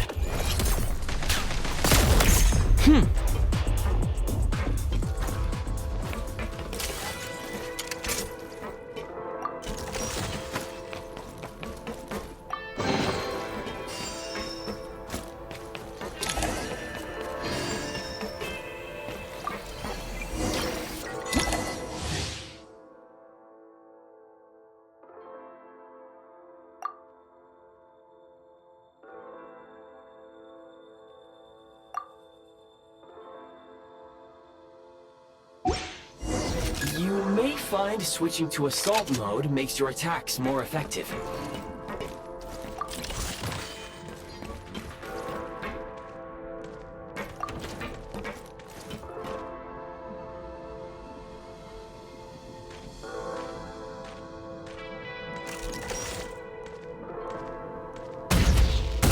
Bad breach! Taking cover!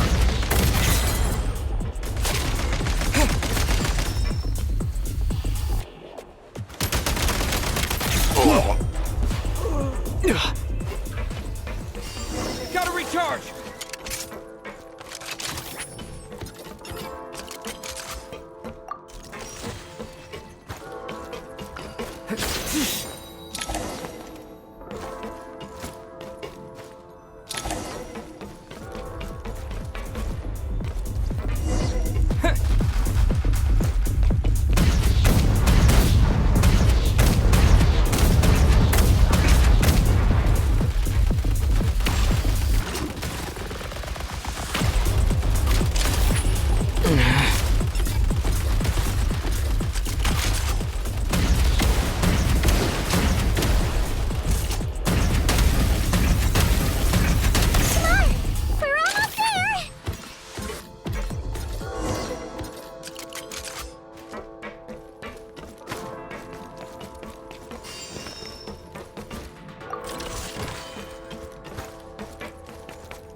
Looks like the Shadow Realm is about to sink back down into the depths.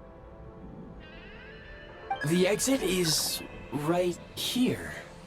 You mean this weird bubble thing? Wait, how exactly do we... No time to think. We just gotta go for it.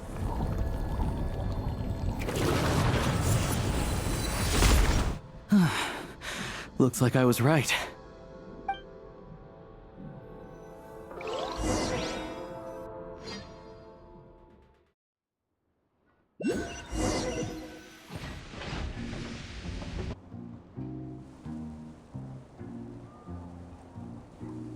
I can't believe the Shadow Realm manifested right on the railroad tracks.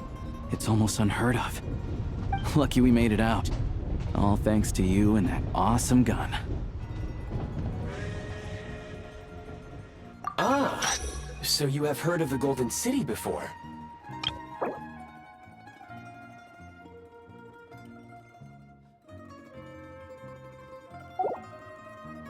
Yeah, it came up a whole bunch in Nokrai.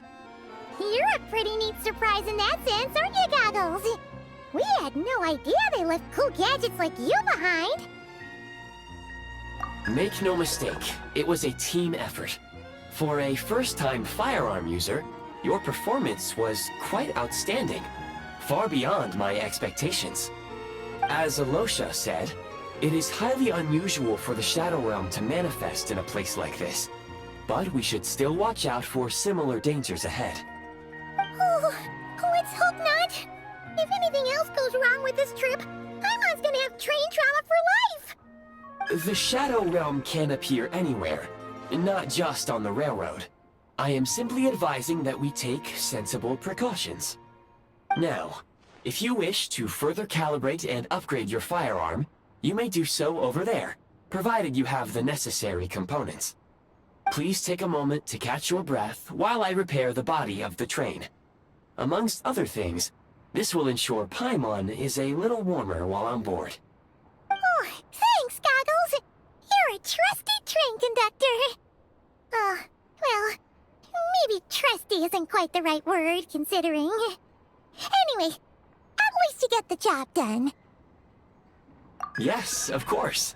And just like the Eye of Grey, I am sure it will be a great asset to you in your future adventures. If not the trustiest, then it will at least get the job done. Let's get some fresh air while the Eye of Grey fixes the train. Yeah, sure. Paimon wants to forget all about the Shadow Realm. It was so creepy in there.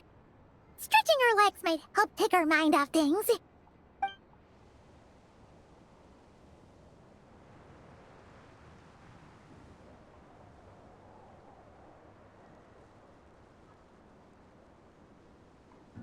It's so quiet here for a train station. Not a person in sight. Just abandoned houses.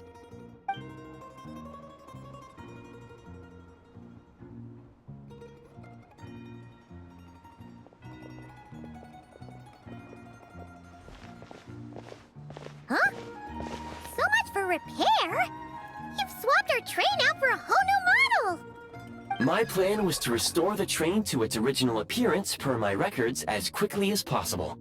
Now that the repairs are complete, the train offers optimized performance and a significantly improved trendiness level. Huh. Didn't know trendiness was a parameter. According to my calculations, parameterization is the most effective way for the Eye of Grey to understand trendiness. Hyperborea, huh? I'm sure I've heard of that in a story somewhere. What an incredible little gadget you are.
You might want to avoid looking down if you're afraid of heights. No, it's not that. Paimon's just praying that we don't have yet another accident.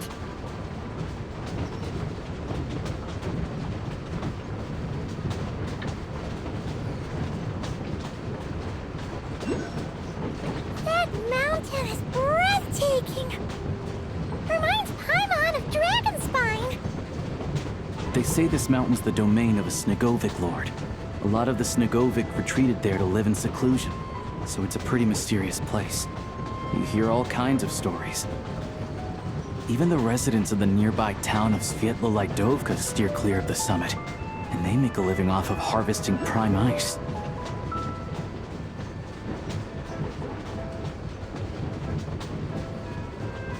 Look, Snezhnograd's just up ahead.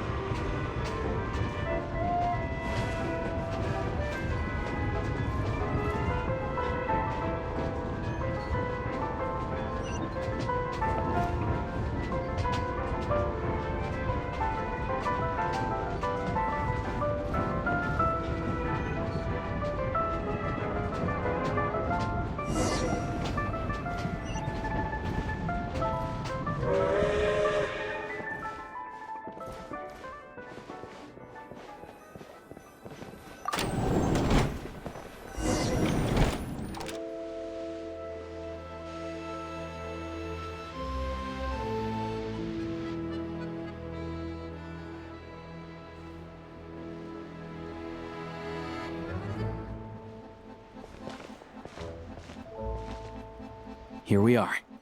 Welcome to Snezhnograd train station, the biggest transport hub in the nation. Wow! It's so majestic! Just flying from one side to the other would probably leave Paimon out of breath! It's built for maximum efficiency, but yes, transferring trains here can be a little tiring. In the future, you can use this train station to travel anywhere you want in Snezhnaya. For now, though, come with me. Let's get Paimon checked out. This way. There's a lift car that goes straight to Sapoliarny.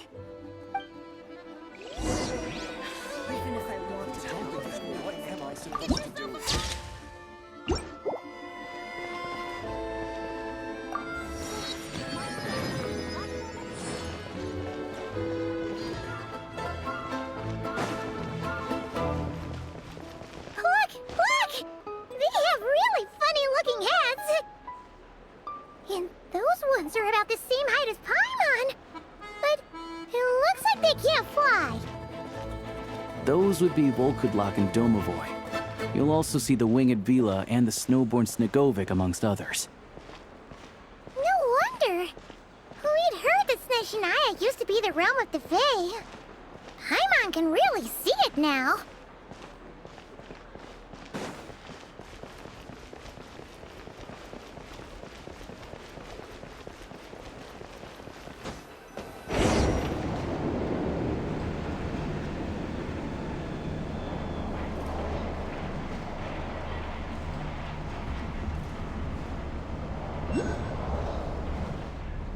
To the left is the Market of Zolny. They sell everything there. You can often find some nifty little trinkets. To the right, you'll see the Korolyevsky Theater in the distance. Look at that! Incredible!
Wow!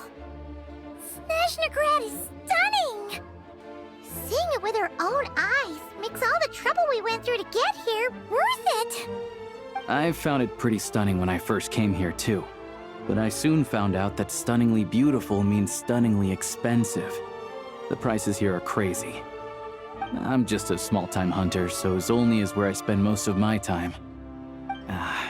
This way will take us to Podvorier Restaurant. They offer food and lodging there, so you can get settled in while I fetch the doctor. Is that gonna be stunningly expensive too? Yeah, I mean, there are places to stay in Zolny, but I highly doubt they'd meet your standards. Most of the stoves are out of crystal, the windows are drafty, and at night, four-legged roommates come out to play, sharpening their claws on the roof beams and floorboards. Yep, no way. Not a chance Paimon's staying anywhere like that. Maybe we can split the cost of the room between us?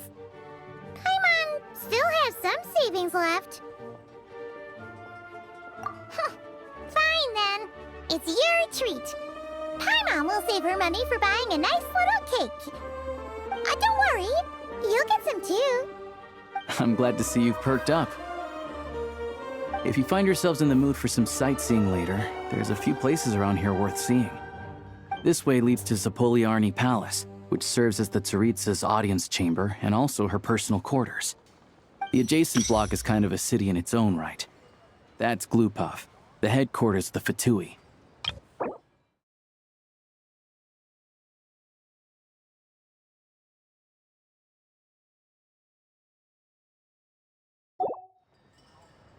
Inside, there's a munitions factory known as the Armory Palace, producing a constant supply of all kinds of equipment for the Fatui. A lot of important research happens there, too. And over there is the Snezhnegrad Vecha, where all the big shots meet regularly to make policy decisions. These places are best admired from a distance. I'm sure I don't need to explain why. Yeah, they probably have super strict security. We're not looking for trouble right now. The downtown area is near the center of Zapoliarny. That's where you'll find the restaurants, bookstores, and gift shops. Another place of interest is the Northland Bank, which is over this way. Oh, and I'm sure you'll want to make contact with the Adventurers Guild at some point, right? That's right here. Ooh, of adventuring, we use alchemy quite a lot. Do you know where we can find a crafting bench? No one practices alchemy in Snezhnegrad, I'm afraid.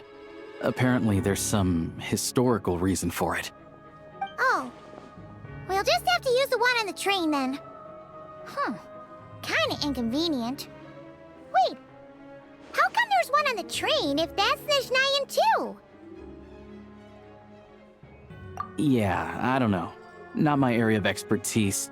Still, I wouldn't say the absence of alchemy makes life here any less convenient. Anyway...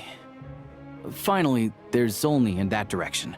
It's mostly residential buildings and factories, but there's a few shops too. Worth a look around if you're interested. That's about it. You guys go ahead and get checked in while I track down my doctor friend. Sounds good. Thanks for all the recommendations. It'll be good to get out of the cold wind. Paimon's starting to feel another headache coming on. Podvorye restaurant is right this way.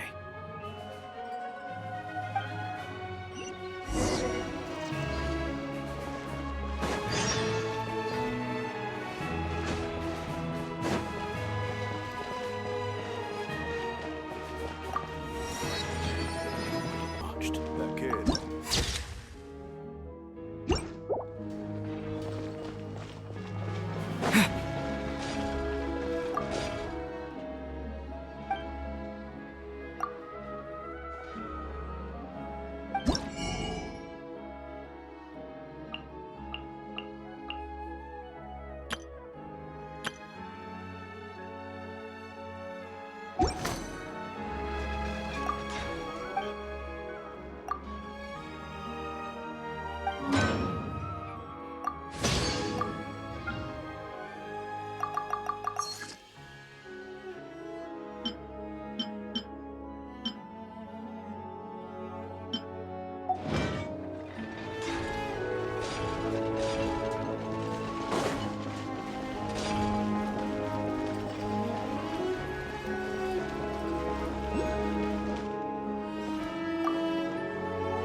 Looks like you get what you pay for, huh? Paimon likes this room a lot. Yeah, much better now that we're out of the cold. Oh, thanks for taking such good care of Paimon. Honestly, she feels kind of bad for throwing a wrench in the works. If this were anywhere else, we'd be out investigating and adventuring by now. But instead, we're stuck here waiting for a doctor. You're right. No need to push ourselves too hard for no reason. A lot happened on our way into the city. Let's review what we've learned so far and try to figure out what to do next. Obviously, the million more question is, what is this Saritsa planning? Everything else leads back to that. Sure was. And so far, we've learned that in addition to the 7 Gnosis, her plan also requires a ton of energy. But we won't get to see her anytime soon. Alosha said that she went east to fight that big monster. It must be a pretty powerful one if it can blanket the whole of Snezhnaya in a snowstorm this awful. To be honest, what we're really lacking right now is information. The kind of information that only the higher-ups in the government would know, not word on the street type of info. Paimon can think of a few people who might be able to help us, but... Right! And when we left Nogcry, Sandrone specifically left a message reminding us which side we're on. So, it's unlikely they'd tell us anything confidential about the Saritsa's grand plan. Yeah, fair point. Besides, that Glupov place is right nearby. We've got nothing to lose, so it'll be a waste not to go. There's gotta be someone there willing to talk to us, right? Maybe Arlecchino or Sandrone? Or possibly Tartaglia. But it's unlikely we could sweet-talk Arlecchino, let alone Sandrone.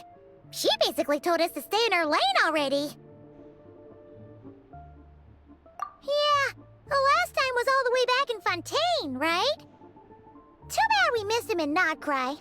Apparently, he came to help out. Hello. Is there a traveler in Paimon in there? That's Alosha! Come in!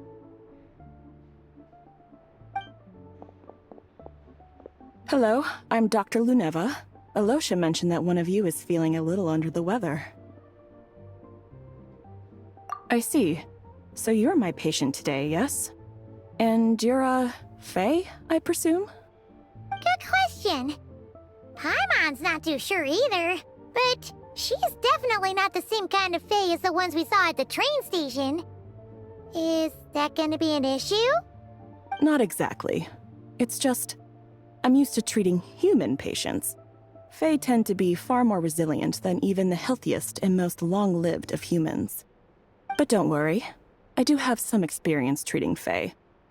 I've even diagnosed plenty of cats and dogs in my time. Safe to say, I have a fairly eclectic range of expertise. It'll be fine. Paimon's basically the same as a human. Right? We're no different when it comes down to it, are we? More like you don't eat enough. The more talking you do, the more you need to eat.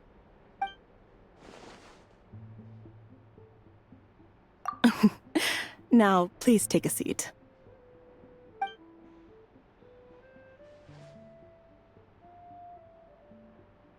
Okay, vital signs are good. Test results are all within normal ranges. I don't think it's anything serious. More than likely, you've just caught a cold. I can give you some medicine to tide you over, but as long as you rest properly for the next couple of days, you should feel better. Make sure to keep an eye on your temperature, though. If you find yourself with a persistent low-grade fever, or if your symptoms don't improve, just contact me again. Sounds like there's no cause for alarm. Thank you, Doctor. You're very welcome. Just doing my job. I'll leave you in peace now. Time to visit my next patients. Take care. You heard the doctor. Best you rest up here for a couple days. No sightseeing for the time being. All right, then. Guess we've got no choice. Let's just treat it as a short vacation. I have to get back to it. If you need anything else from the doctor or me, go to the Hunter Trade Station in Zolny. The boss there knows how to reach me. Hey, no big deal. You saved my life in the Shadow Realm. This is the least I could do. See you around.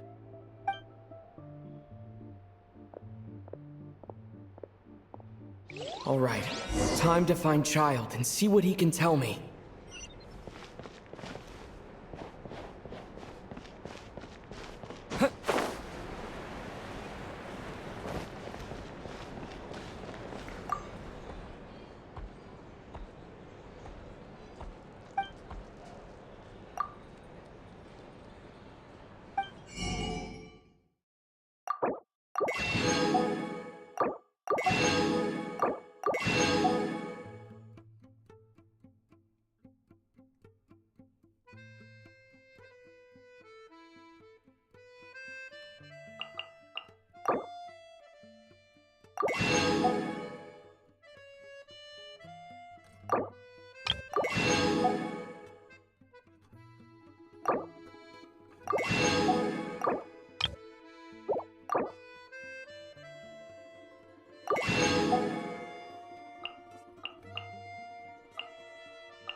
Hold on. Please display your invitation letter or permit. Glupov does not accept meeting requests without a prior appointment. You'll have to apply per the advertised booking process and wait until your invitation letter is issued. Might I ask who you're hoping to visit? Another one who thinks the rules don't apply to them. I don't understand why people think they can just talk their way in here. You don't just show up and land a meeting with the Harbinger. But I have to go through the motions for protocol's sake. Honestly, it's such a waste of time asking when I already know what the answer's gonna be. Wait a moment. I'll pass on your message. If Child is unavailable, you'll have to go through the proper procedure.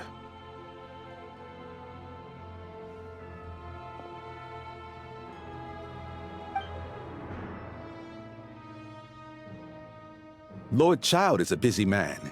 He's probably not in Glupov at the present. If I were you, I'd cut your losses. No point waiting any longer. Even if you two are old friends as you claim, please understand that the Fatui Harbingers are often busy with their official duties. They tend not to stay in Glupov for extended periods. Next time, stick to the rules. You'll make life easier for both of us, Greetings, Lady Marionette. I'll take care of our guest here. It's his first time in Snezhnaya, so it's no surprise that he doesn't know the rules yet. I trust no choice words have been exchanged. No misunderstandings I should be aware of. No, Lady Marionette. No incidents to report. Whew, that was a close call. Good thing I played it cool. Is that right? Good to know. Wait, where's Paimon? Under the weather? That's hard to imagine. She's always buzzing with energy. I take it she's still adapting to the climate. Happens to a lot of people. It's even colder here than in Nodcry. Has she seen a doctor? I can get you one if you need. All right, then. Well, let me know if you run into any other problems. Why else? I was just about to sit down for some much-needed tea time when I heard that an old friend of Tartaglia's had shown up outside. No appointment, nothing. And, as obnoxious as it may be to show up uninvited at Glupov, I couldn't help but take pity on the poor soul who was waiting outside in vain. So I had no choice but to abandon my freshly brewed piping hot tea and come to see this mystery guest for myself. Well, I felt our time working together in Nodcry warranted some courtesy. I couldn't exactly let you freeze to death out here in the wind. Unfortunately, I can't invite you inside either. The rules of Glupov wouldn't allow it, and as a harbinger, I have to lead by example. On the plus side, Snezhnograd actually has some class, unlike Nasha Town. Torchlight Books has a very nice selection of teas and cakes, so we can catch up there. Your treat, of course. Because I already wasted one perfectly good cup of tea today. That's why.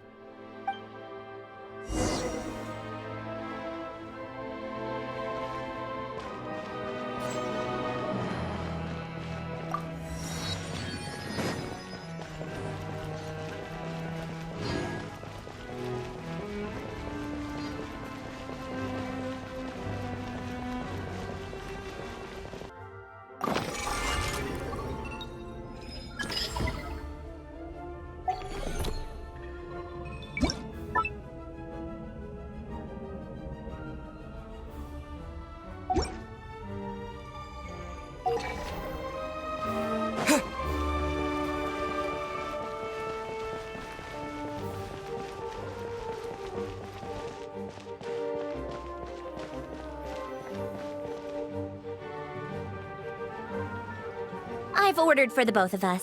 No objections, I assume. I'm sure you trust my taste. Okay, let's get down to business. I'm guessing you don't actually have any urgent business with Tartaglia, per se. You just want information, right?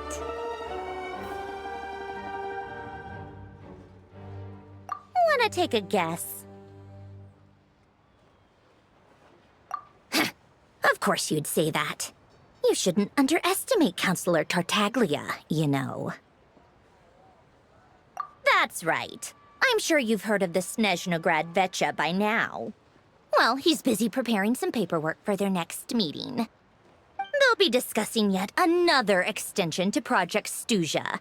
It's basically all anyone cares about in the VII these days.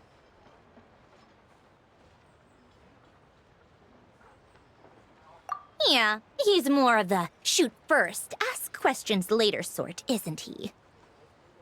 It all started with a very detailed letter that Capitano left for the jester, Piero, before leaving for Natlan. In that letter, he detailed the future arrangements for his subordinates. All of his key people were reassigned to Tartaglia. I guess he'd already prepared to leave us for good all the way back then. But Piero didn't reveal the contents of the letter until the events in Natlan had concluded.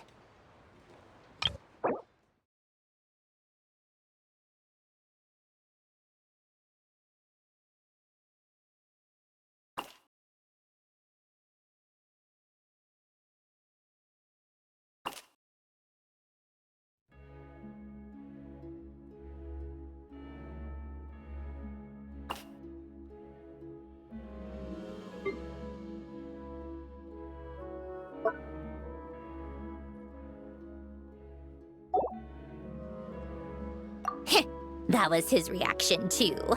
Why me? With a bewildered look on his face. He'd always assumed Capitano looked down on him. He was a man who kept his thoughts to himself and barely spoke to him the whole time they'd known each other. But he occasionally brought Tartaglia along to my tea parties back in the day. So to the rest of us, it was clear that Capitano had quite a lot of respect for his young comrade. By the rest of us, I mean my Tea Party regulars. Arlecchino, Rosaline, and... actually, not Columbina. She was probably oblivious to it. Anyway, then the Liu-S situation happened. Normally, it took a lot to get under Capitano's skin, but that time he was furious. It's not really my place to talk about it, though. You can ask Tartaglia about it sometime. Basically, Tartaglia probably had the wrong idea about Capitano all along, right up until Piero revealed the letter he'd left behind. Capitano believed that despite Tartaglia's immaturity, he showed great potential. Plus, he possessed a kind of purity rarely seen among members of the Fatui. Yeah, it's one of the few things that I'd agree those two have in common. But there's one other reason why Capitano chose Tartaglia to assume command of his troops. He knew that after he was gone, several of the others would swoop in on his army like vultures. With the ones who stood to benefit the most being the rooster Pulcinella and Regrator Pantalone. Once they divided Capitano's troops between them, they'd be more powerful than ever. No one would be able to stop them.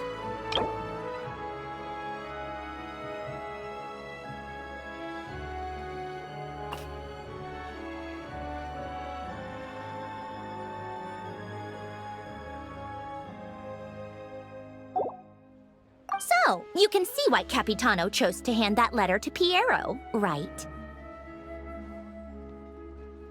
Exactly. Piero also needed to back a Harbinger as soon as possible.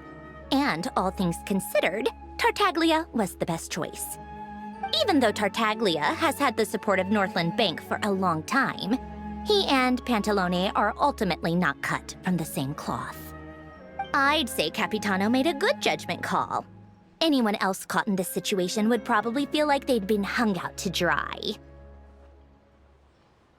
His best course of action will be to distance himself from any shady business, while still maintaining friendly relations with Pantalone, but seeking Pulcinella's support at the same time.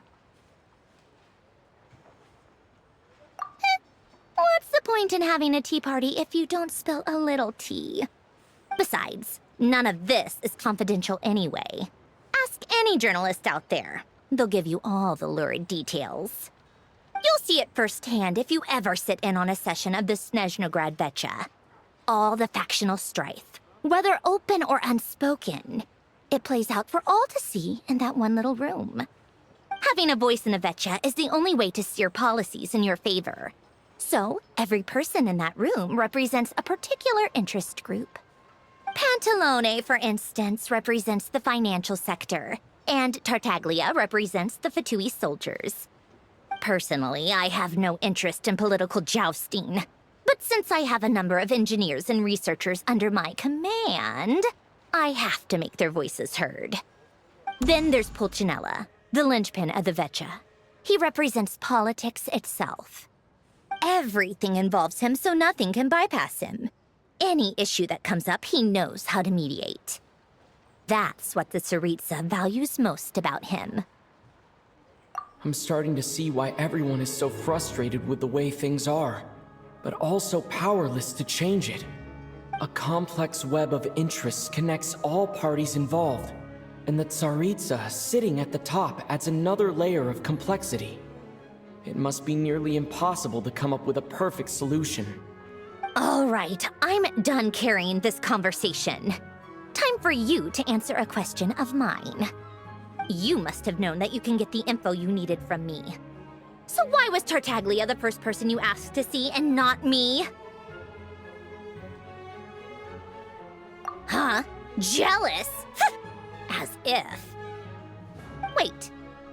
Oh, I think I know what it is. Columbina passed on my message to you before you left Notcry, right? I only meant you should be mindful of which side you're on. Is that actually why you didn't ask for me?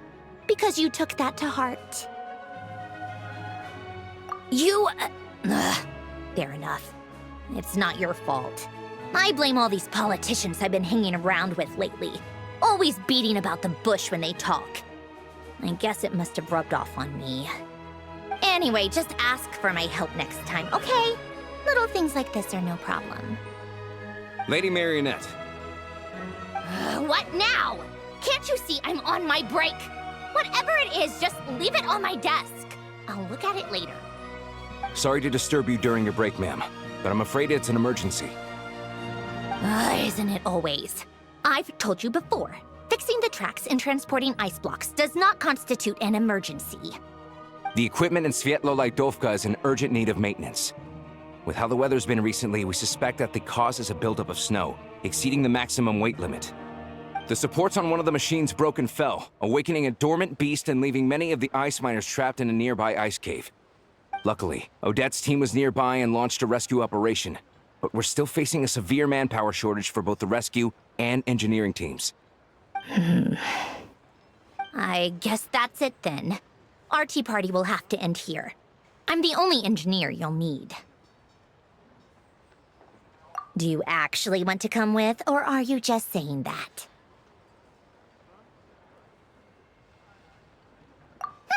Nice of you to return the favor. I'll have a couple of people look after Paimon. They can let her know that you had to step out for a while. Given how urgent this is, I'm sure she'll understand. And honestly, I'd rather have your help than anyone else's. Between your skills and experience, you'd be reliable help. Then let's go. You, take 2 people to Pavorier restaurant. Find his room and watch it like a hawk until we get back. If anything happens to Paimon, you'll be answering to me. Yes, Lady Marionette.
Yeah.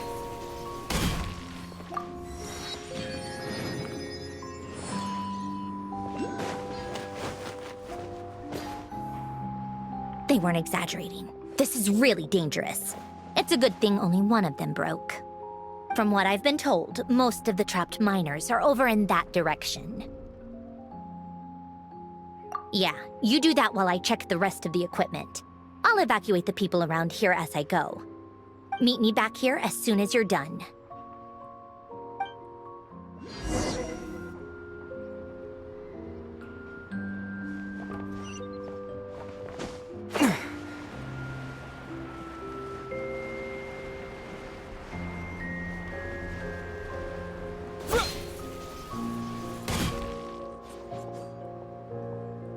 I have to be getting close. Don't go any further.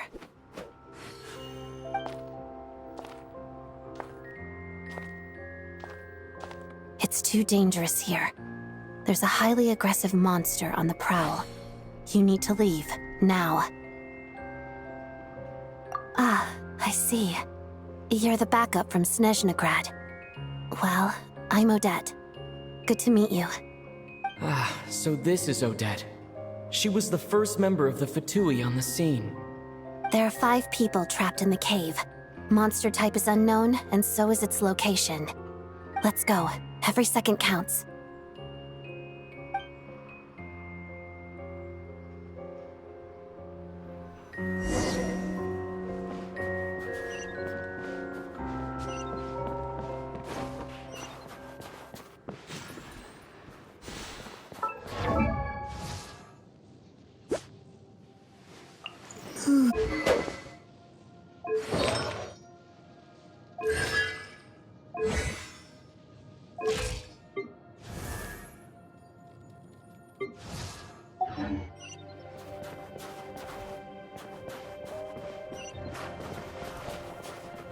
Careful.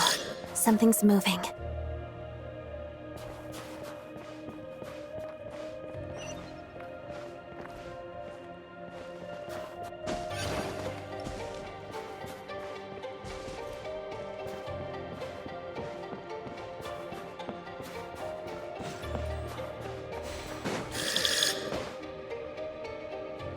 This must be the monster's shadow. Looks like a tough opponent.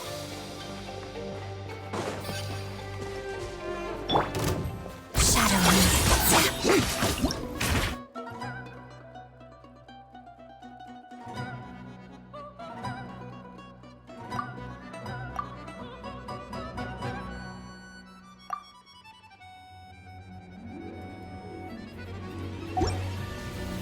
How to death.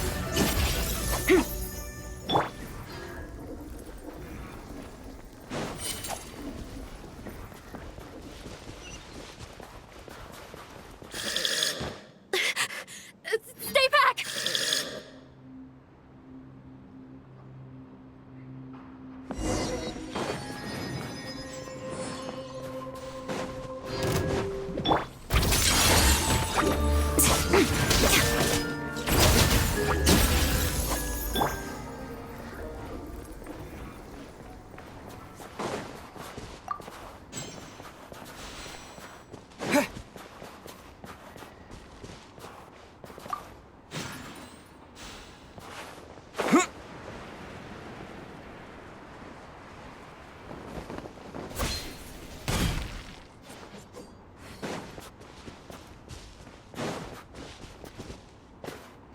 I see them. They're right behind the monster. The monster seems very agitated. It could attack at any moment. Let's make the first move.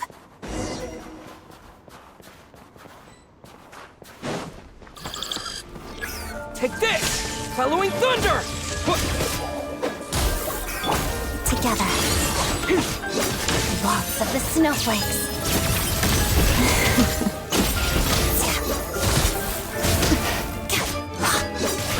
Lightning flash! Yeah!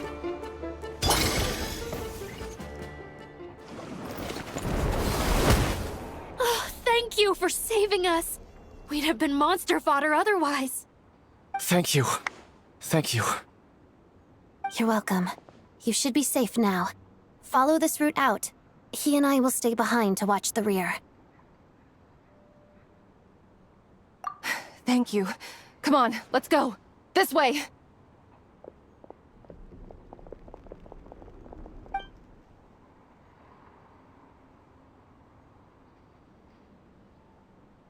I've searched the area. Pretty sure the monster made a tactical retreat. Yeah, but with us here, it won't be coming back anytime soon. It may be small, but don't be fooled. It's a ferocious beast. People are just food in its eyes. It's lucky we got here when we did. The trapped miners have been successfully evacuated. Time for us to leave.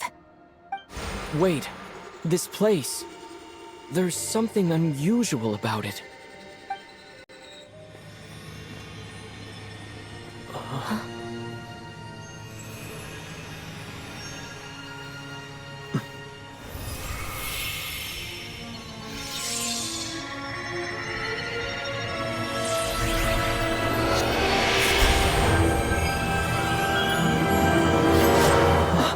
What is that? I don't know. It's back? Guess it has family.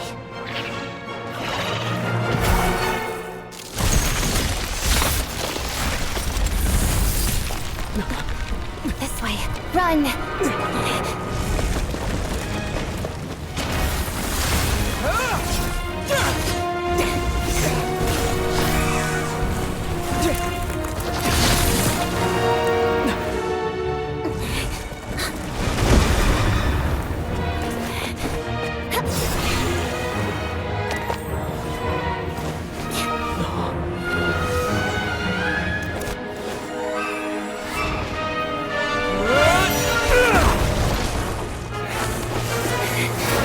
Thanks.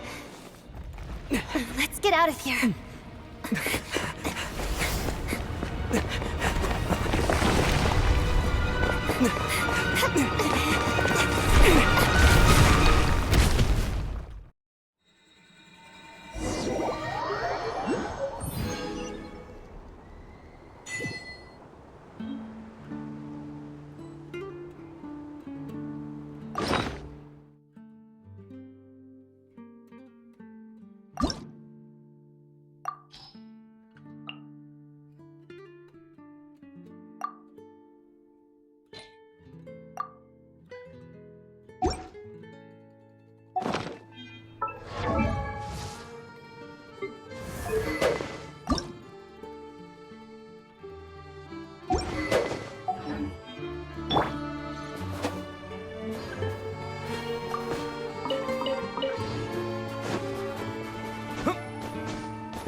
Rise like smoke!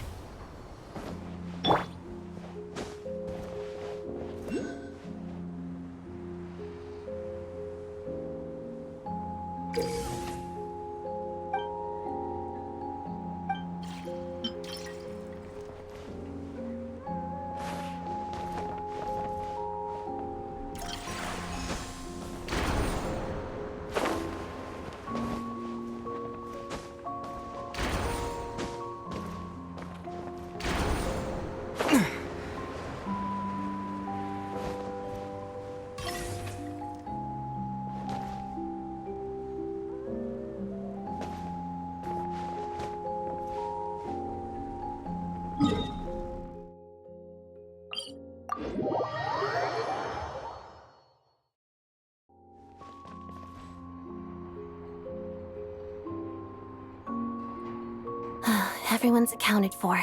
We managed to rescue them all.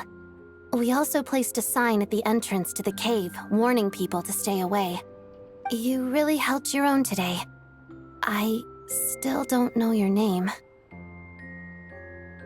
Don't think I've seen you before. I'll remember the name. All right then. See you around. Hello, Lady Marionette.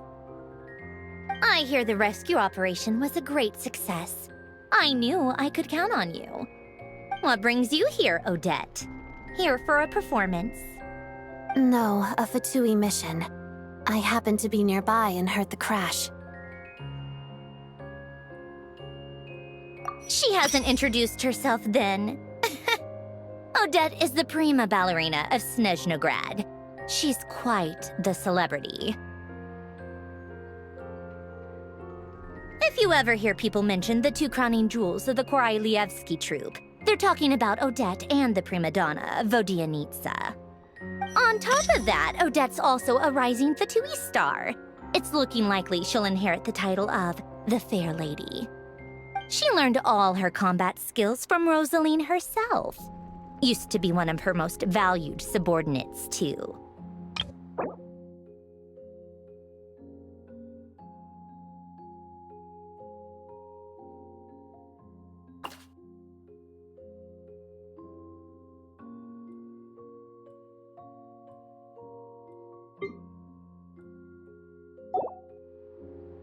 You flatter me, Lady Marionette. If she's Rosaline's protege, that makes me... Never mind. There's no need to bring it up. No point making things awkward. How's progress on your end, Lady Marionette? Equally successful. I finished reinforcing all the equipment. Took me a little longer without Polonia's help. But the outcome is the same, of course. Even if the heavy snowfall summoned by that monster lasts for another 3 months straight, this equipment won't give way. All right, now that we're done here, it's time to get out of this blizzard. Sure, but Snezhnograd will send someone to investigate and draw up a relief plan. And I guess I'll have to write the incident report myself this time, since it involves a mechanical malfunction. First, Pantalone needs to approve the budget, then Pulcinella has to sign off on the plan. Once they've argued it out and reached a compromise, we can move forward. That's the rough process anyway. Could take anywhere from a couple of weeks to a couple of months, depending on how smoothly it goes. Yup, nothing we can do about it. There's a whole stack of incident reports like this back at the office. The snow has eased a little for now, but there's no telling when that will change with that monster still at large. Fuel for heating is in short supply, and relief is weeks away. There's no immediate threat to life, but still, it just feels like there should be a better way. Hey, quit daydreaming. Let's get back to Snezhnograd. When did you get a new sword? I found it in a cave. It handles pretty nicely. You have a strange affinity for second-hand swords.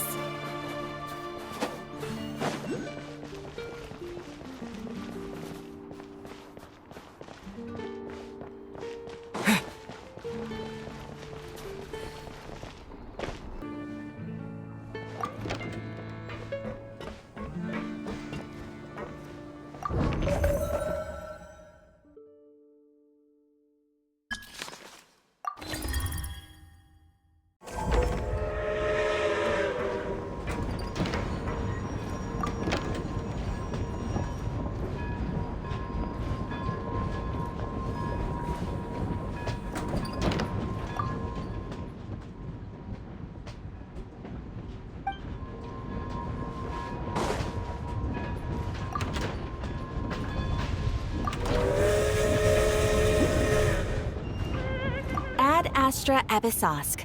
Welcome to the Adventurers Guild headquarters. Thank you for completing today's commissions. Here is your reward. Ad Astra...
Well, if it isn't Counselor Tartaglia, Mr. Big Shot himself. Go easy on me, all right? I'm still recovering from the interrogation the real Big Shots put me through. Hey, comrade, it's been too long. I heard you came looking for me earlier. Nicest surprise I've had in a while. Good to see you too, Odette. I'm guessing you guys just got back from Sviatlo Lajdovka. How'd it go? Crisis averted? It went fine. How about you? Any new developments? Not really. Same as ever. Growing opposition to Project Stuja, and the usual rebuttals are starting to ring hollow. The results of the mock vote were pretty dire. Pulcinella was fuming. I've never seen the old man so angry.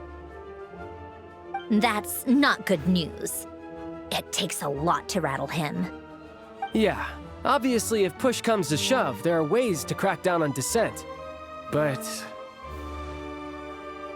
Sorry, I have to ask something. This is going to sound blunt, but may I? Huh? Of course, fire away. It sounds to me like everyone's tearing their hair out trying to figure out how to deal with opposition to Project Stuja. But what exactly is this project's purpose? And how can it be so important that even people like you two refuse to stand up for the ordinary people of Snezhnaya? Interesting. I gotta hand it to you, comrade. You sure don't mince your words. Excuse him? What does he mean, refuse to stand up for ordinary people?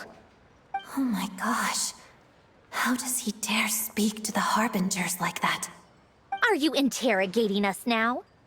It's okay, Sandrone. Let me explain. I think I understand where he's coming from. If I could, I'd take your side right now. In fact, my position's very similar to yours. I've only held back on casting a dissenting vote in the VII because the Tsaritsa would never let me get away with it. Still, I have a responsibility to the Fatui armed forces, so I do what I can to make their voices heard. Most of them are just regular folks from small towns far from the capital. I'm sure you've seen how much those kinds of places are struggling right now. Oh, and for what it's worth, I'm from Arepasak myself. Things aren't going so swell there either. The Tsaritsa wants to create a better, safer future for the people of Snezhnaya, but she's thinking long-term. I don't doubt that from where you're standing, Project Stuzha seems to be creating all sorts of issues for everyone. But considering the Tsaritsa's vision for the future, these are sacrifices worth making. Sounds cold, I know, but I promise it's not as black and white as it seems. Maybe Sandrone and I can't oppose Project Stuzha outright, but we're constantly raising our concerns in VII meetings. And even though we can't put an end to it, there are plenty of other ways to make a difference. We're trying everything we can think of, and so is Pulcinella. I respect Her Majesty, the Tsaritsa, and trust her decisions. But at the end of the day, I'm still just a normal guy who cares deeply about my homeland. And my family, who all live here. There's no way I would ever abandon them. As contentious as things can get within the VII, there's no selfishness or malice behind it. Everyone wants to get through this period as smoothly as possible. The issue is that there's no way of pleasing everyone under the present circumstances. Most of the time, we're trying to decide on the lesser of two evils, which obviously isn't a great look. But that is not the same thing as being blindly loyal to the Tsaritsa. No one's got their head in the sand here. We're all well aware of the way things are. We're just doing our best to make it work. In fairness to Sandrone, she rushed to Svietlo Lidovka's aid the moment she heard that people were in danger. And even Tartaglia, who used to only care about the thrill of the fight, is clearly doing his best to rise to the demands of his new role as counselor.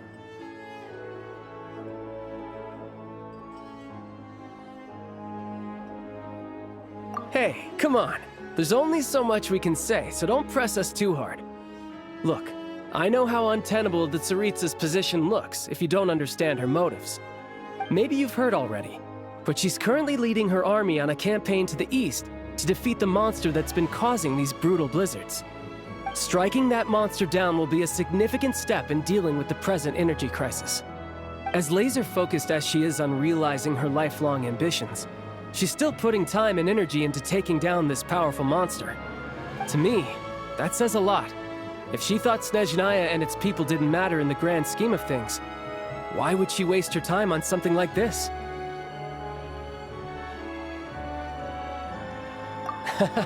Thanks. I meant every word I said, though. I wasn't just trying to placate you. I've already done more than enough diplomacy for one day. I still think this adventurer raises a very important point. Our two Harbingers have made their positions very clear.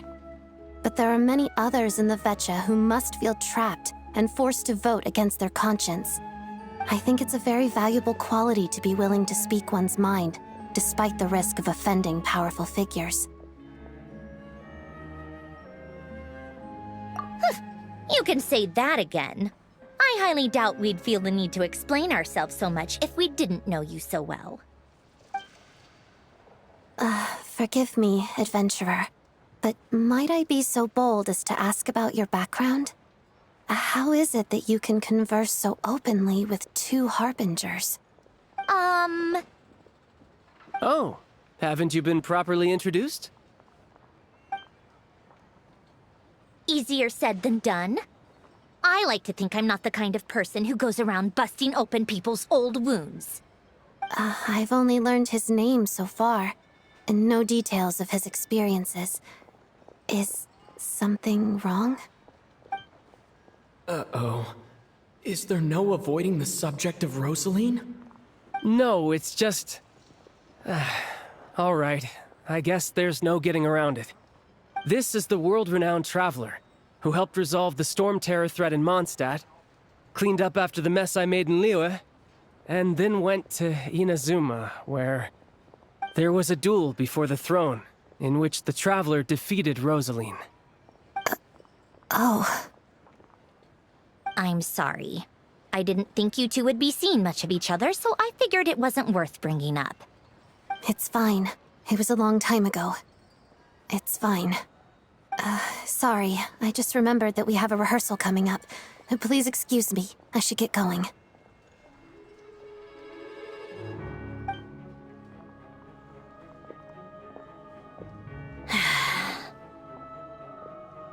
I've mentioned this to you before, remember? She was Rosaline's most valued subordinate. But they didn't actually get along. Not that Rosaline was really the type of person to make friends, but death has a way of resolving a lot of conflicts. Don't let it weigh on you. Like she said, it was a long time ago. It's in the past now. Odette has a very different personality from Rosaline. Give her some time. I'm sure she'll work through it. Oh, by the way, where's Paimon? It's not like her to hide away. She hasn't been feeling well, so she's resting at Podvorier Restaurant. I got a couple of my people to look after her while we were gone. Oh, right. Sorry to hear that. Poor thing. Reminds me of when Tonya was little. She really felt the cold back then. Used to get ill all the time. I felt so bad for her seeing her lying in bed, coughing. She was so mature for her age, though. Whenever someone came to visit her, she'd greet them with a smile and would never complain. I'm sure Paimon's a good kid, too. You're a little short on manpower, right? Let me have a couple of my people take over for yours. I'll send my most capable and reliable. They'll make sure Paimon can recover in peace. Well, that would be great. Your people are more qualified. Hey, don't mention it. I'm sure you have things to do. Hopefully this takes a load off your mind. So no more accusing me of not being on your side, all right? Already? That was quick. I'm afraid I can't help you there. Our director's recent movements are confidential. Even we're not in the loop. If you hadn't told me, I never would have known he'd gone south. I assumed he'd been in Glupov this whole time. Well, I guess I'd better go sort out Paimon's security situation. I have some other work to catch up on at Glupov anyway. Me too.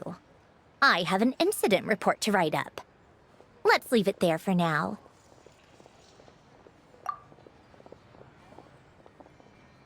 I guess everyone's in a difficult position. But Tartaglia's right. I have things to do. Things I want to do. And things I ought to do. To start with, I should ask Alosha if he knows any way to help Svietlo Lydovka.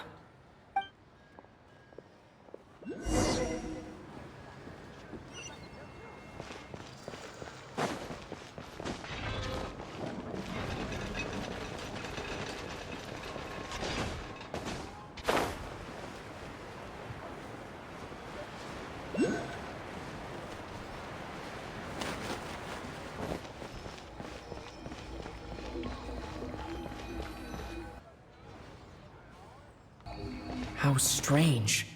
This sword seems to be vibrating of its own accord.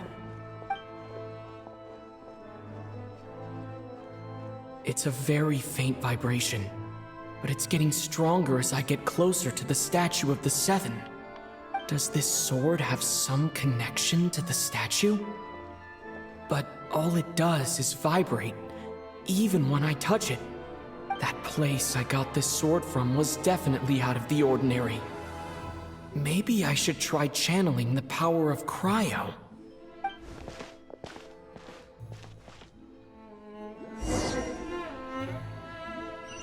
Cryo sword! It worked. There really is something special about this sword.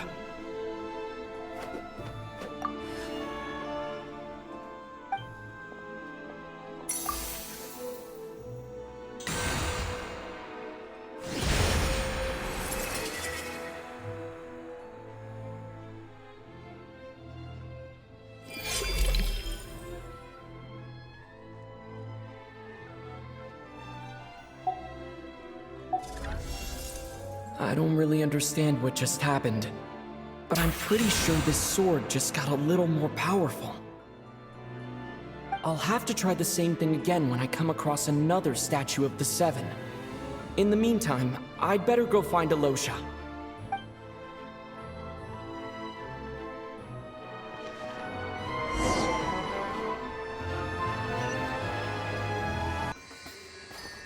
And Kate!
Shine down! Fulfill our pact!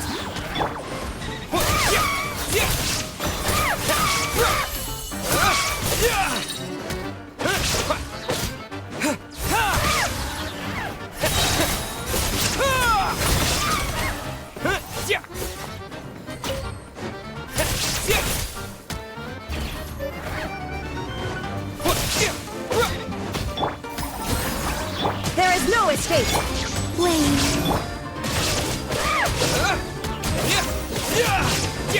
Cryo Sword!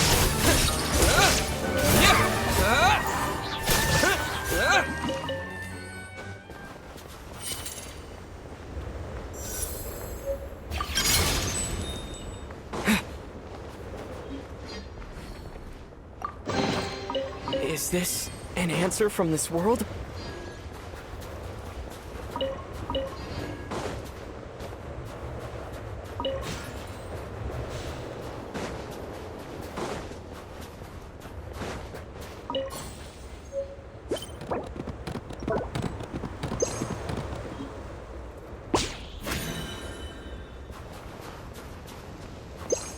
And Kate!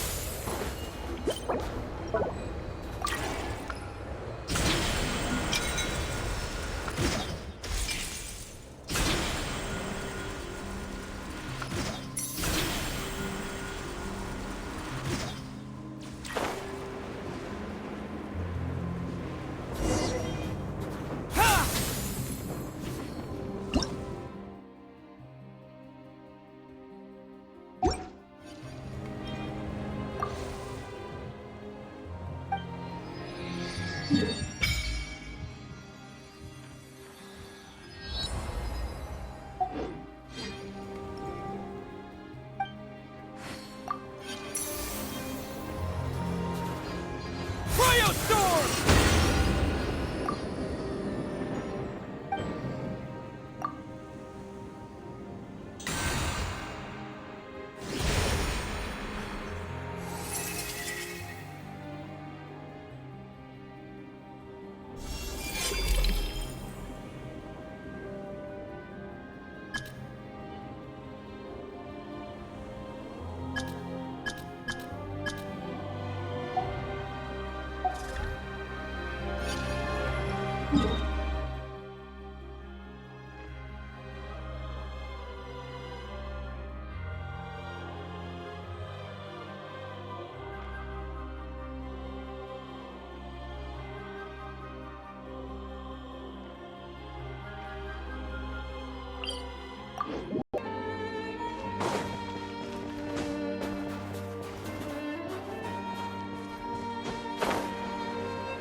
Hello there. How can I help? Ah, sure thing. Give me a second, I'll go fetch him for you.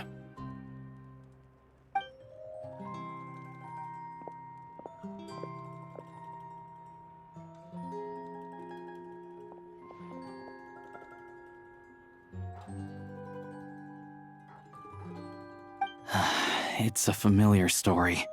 I've had similar experiences.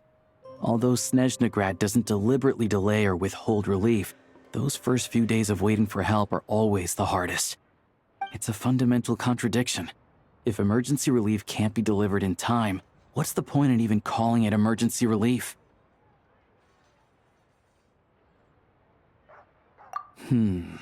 Not necessarily. I think there's a good chance that Kresnik Crystal from Stratomoros will start flowing into the market. When we resolve Stratomoros' energy issue, it's like we open the floodgates. A huge backlog of crystal is now available to the townspeople. There's no way they can use it up at once. A lot of them will probably stockpile it and slowly work their way through. Probably a good idea, since energy prices are only going to keep rising. But there will always be people who urgently need Mora. Exactly. At the current prices, selling crystal is an easy way for an ordinary person to make a fortune.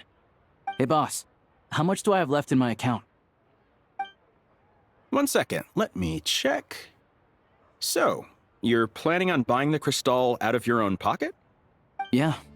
I don't know if I have enough, so I'll chip in a little extra and buy as much as I can afford.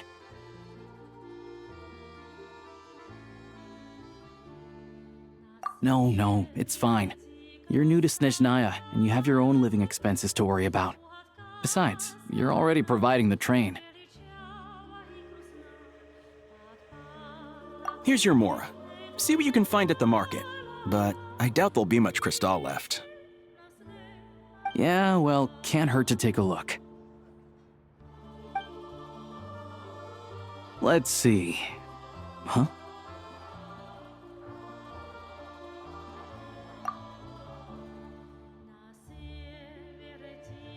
Oh, Alosha, and... Hello? I didn't realize you two knew each other.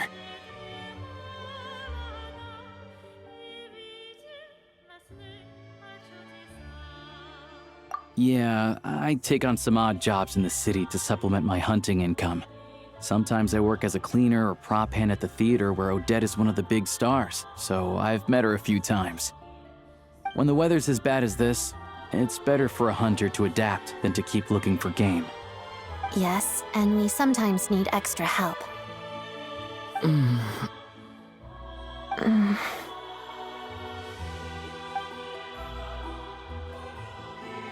Wait, why is the atmosphere so awkward? I thought things went pretty smoothly in Svietlolidovka. So, what brings you here, Miss Odette? Looking for some new props? No. After I got back to the theater, I couldn't stop thinking about the situation in Svietlolidovka. It bothered me so much I couldn't focus on my dancing. So I decided I'd come here and see if there's anything I can do. You too, I presume. I suppose that's why you're here. I didn't feel comfortable expressing my true opinions in front of the Harbingers. Not least because ordinary Fatui like me don't even know what Project Stuja is all about. Without knowing the full picture, I can't make sense of it. And at some point, if things aren't making sense to me, I can't just keep going along with it. So many people feel the same way. They wish they could do something, but all kinds of reservations hold them back. Explains why groups like the Rokot are springing up to fill the gap. Yes. Well, that's one option. But there are risks to consider with organizations like that. The Fatui does not encourage their activities. Right, because things can get out of hand, and it's hard to hold the right people accountable when they do. I've heard about a few cases like that. Sandrone said Odette was on track to inherit the title of the Fair Lady. If so, she'll be able to find out what Project Stuja is really about. Still, it's probably a little soon to ask her about that. There may be more to the story. What's on your mind? I think we can both agree that no matter which side you're on, it can't stop you from doing the right thing. Where there's a will, there's a way. I know what Rosaline did while she was abroad. You made the right decision, so no hard feelings. So, what's your plan? Oh, we were gonna buy some Crystal. I heard there's some on the market right now. Funny. I had the same idea. In that case, let me pay. I can claim it back as mission expenses. The real issue here is that government relief is behind schedule. Surely it makes more sense for the state to cover these costs than for us to pay out of our own pockets. True. It's a huge expense after all.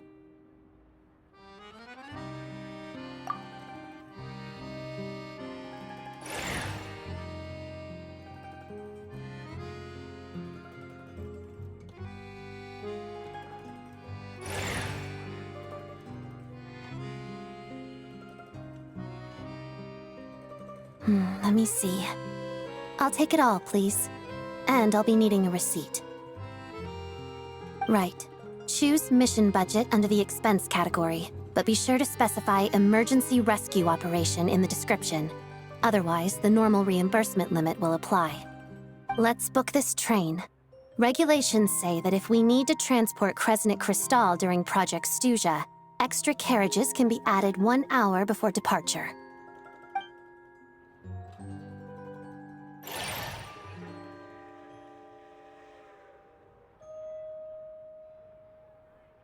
That should do it. The train will be escorted to its destination by Fatui guards. This is my first time seeing you handle Fatui affairs, Miss Odette. It seems you're as skilled an officer as you are a dancer. You flatter me. It's only because I've been doing both my whole life.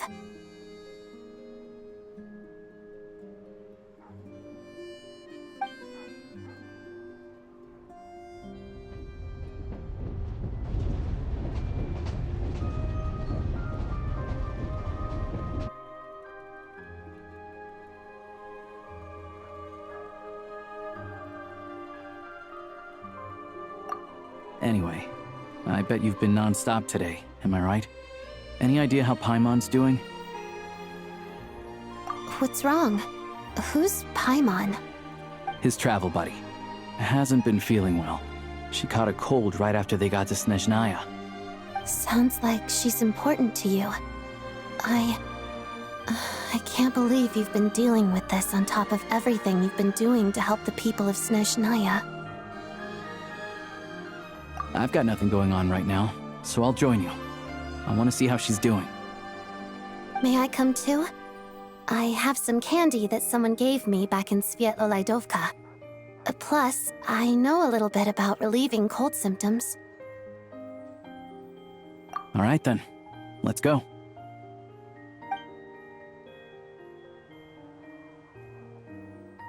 I still don't know what the deal is between these two, but at least the tension seems to have vanished. A good sign, hopefully.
You two!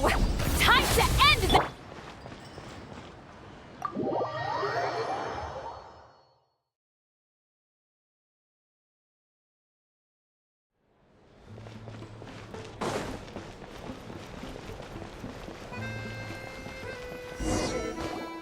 Hello. Sorry, but there's a sick person recovering in this room. Can I help you? What happened? Oh, please, excuse me. Are you the Traveler? Could I take a quick look at your Adventurer Handbook? Master Child said I should verify your identity.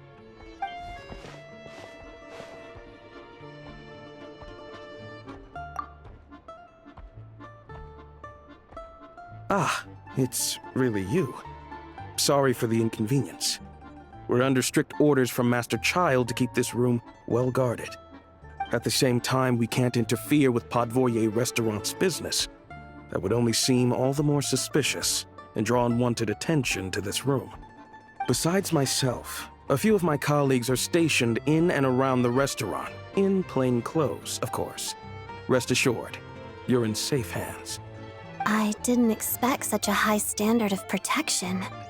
Well, Master Child handpicked us for this special assignment. We're not about to let anything go wrong.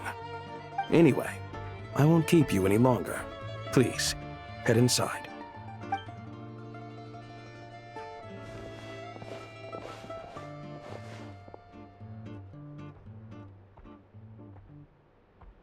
Traveler! Alosha, you're back!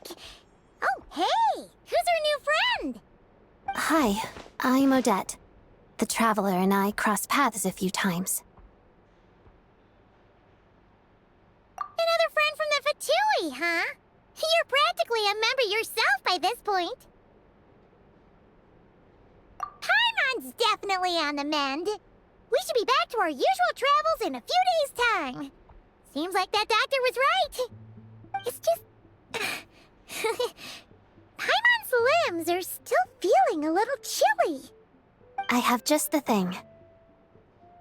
Whoa! What's this?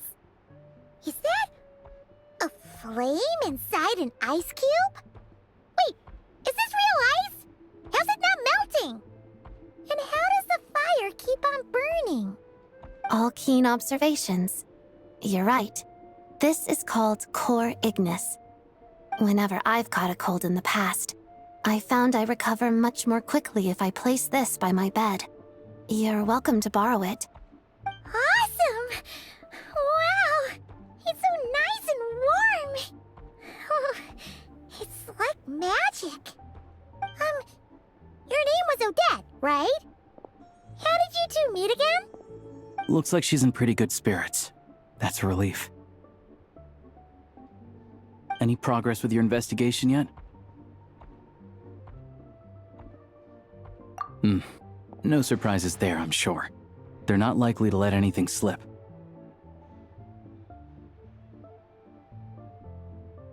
The Rokad, huh? Let me think. Members of the Rokad keep their true identities hidden, but I think there might be someone I can introduce you to. Leave it with me. Meet me at the Korolyevsky Troop tomorrow, and I'll tell you how it goes. Would anyone like a drink? I'm gonna head to the bar. Paimon will have... maybe some hot milk? Yeah. Paimon's in the mood for something warm.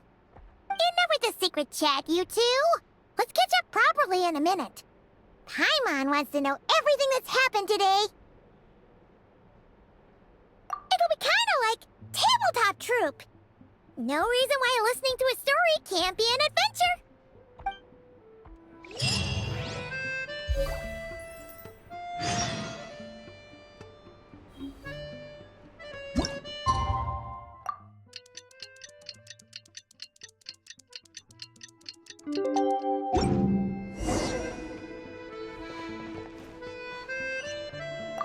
The boss is gonna give Paimon a copy of the latest newspaper to read. That should keep Paimon entertained.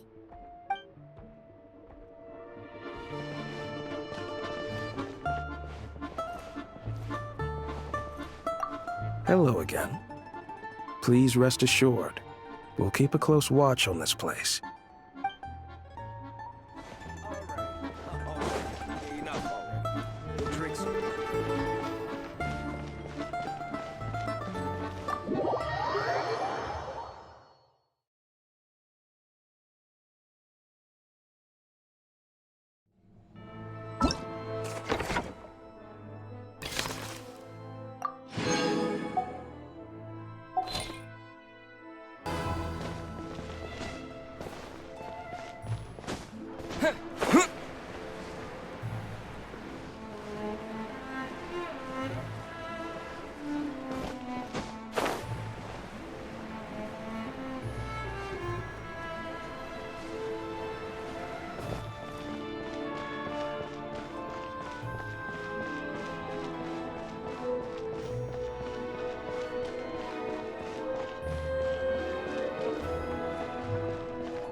Ah, you made it.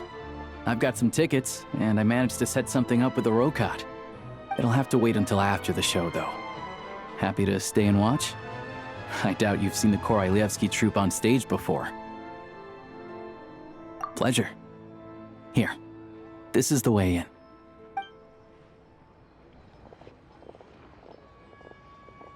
Please present yourself for a routine inspection in accordance with theater regulations. Thank you.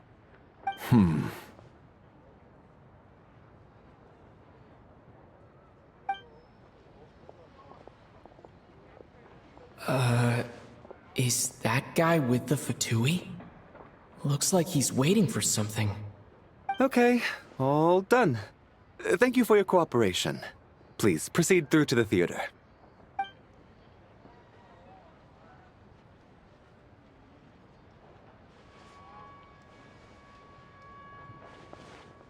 What's up? Everything okay?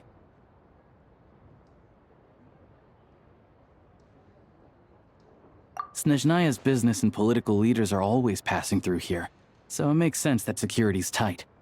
Still, it's a little unusual to see the Fatui's Armory Palace guard here. You saw him, right? The guy right at the back. Strong, silent type. His name's Valeri. He's part of the Special Assignments Battalion, but I only ever see him here for one thing. To look for a guy named Mitya.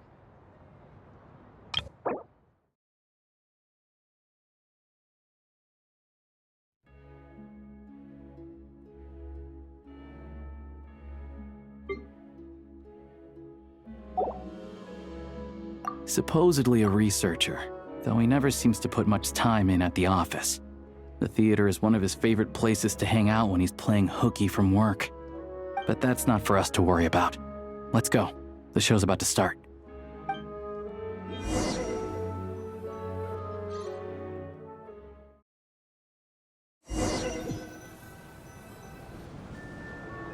What do you think? Pretty impressive, huh?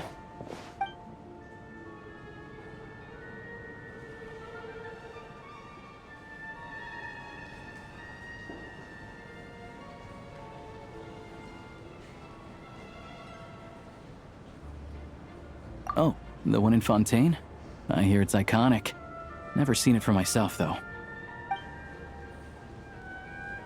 Here we are, just in time. Sorry, coming through.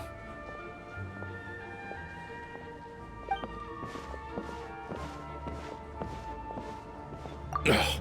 If you're gonna show up late, keep your mouth shut. What's his problem? Whatever. No point arguing with people like that. Look, there she is. That's who I'm introducing you to later. She's the lead singer of the troupe, Vodyanitsa.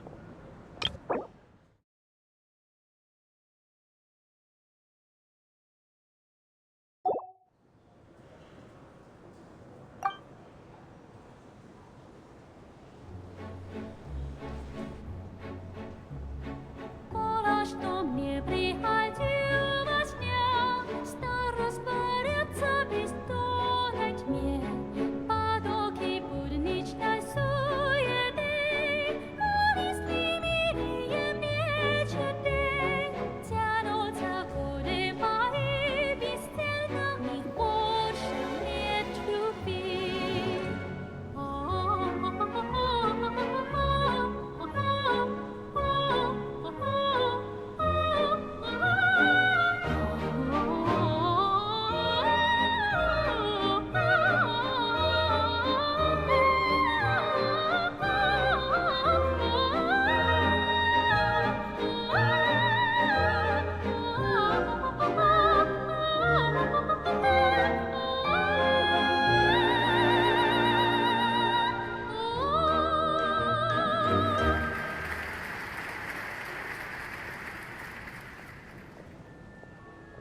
This leads directly to the green room. They're expecting us. Vodyanitsa will be waiting for us there.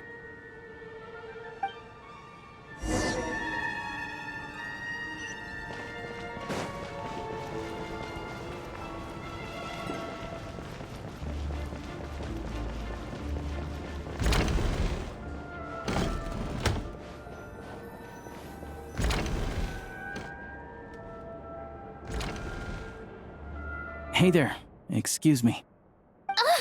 Can you believe it? I'm so mad right now. Come in. Oh, it's you two. Huh? You know each other? Oh, wait. Is this who you were telling me about?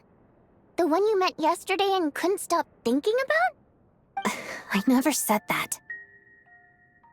Yes, you did. Why are you denying it? It was right before I went on that rant about the moody factory owner. Oh, I remember it so clearly. Might I ask what brings you two here? Oh, I just brought him here to see the show. And when it finished, he was full of praise for Vodyanitsa's performance. So I thought I'd try my luck, see if we could get the chance to chat for a bit. Maybe get an autograph? You work here. You, of all people, ought to know that's against the rules. It's not what the green room is there for. Oh, what's the big deal? Come on, don't be shy. I can give you an autograph. You can take a picture too if you want. Do as you please. I finished all my shows for the day. I'll leave you to chat.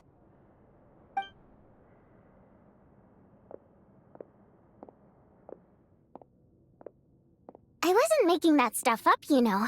Odette's just too proud to admit it.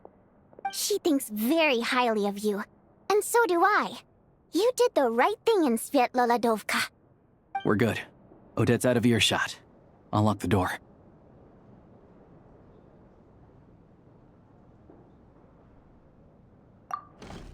Confidentiality, of course. The Rokat is very strict on that. Whoa, Alosha! Not out loud! Not with an outsider here. Relax, I've taken care of it. Look at this. The president's reply sent this morning. Wait, so he's been approved to join? You told me last night that you wanted to get intel from the Rokat. Unfortunately, Rokat intel is only available to members. But ever since you set foot in Snezhnaya, we've been working together. I've seen the way you work, your character, and your motives. Everything about you is perfectly in alignment with what we're trying to achieve in the Rokot. So I figured I might as well cut to the chase. I wrote a letter to the president explaining your situation, including just the right amount of detail. His approval came very quickly. Of course, it's still your decision whether you want to join or not. We'll respect your choice. Well, assuming Odette was telling the truth and she didn't misjudge you, I guess we don't need to worry about you blowing our cover. Still, you gave me a real fright. I didn't know that's why you came looking for me. So, that stuff you said about admiring my performance, was that just because Odette was here? Did you actually mean it? Now you're talking. That's what I like to hear. Anyway, let me give you a quick rundown of how things work. Like I said, the Rokot is a covert organization, and we hide our identities. Members typically don't meet in person or even know each other's identities. This helps us maintain a high level of independence and secrecy. Because of this, members are basically free to decide their methods without constraints, so long as the outcome of any activity doesn't violate the organization's principles. After all, we don't have any ostensible contact with each other. This way, if anything goes wrong, no one else will be implicated. Beyond the freedom to choose how you operate, it's also your choice whether to act at all. We have plenty of members who have yet to take any action. In short, joining the Rokot in and of itself won't place any restrictions on your activity in Snezhnaya. There's a code of conduct you can read if it interests you. But basically, as long as you don't plan on using your anonymity to go around doing evil, you'll be fine. I tried reading it 5 or 6 times. Never made it all the way through. Even the most lackluster script makes for more interesting reading. Great. Then I'll go grab an official application form. Be right back.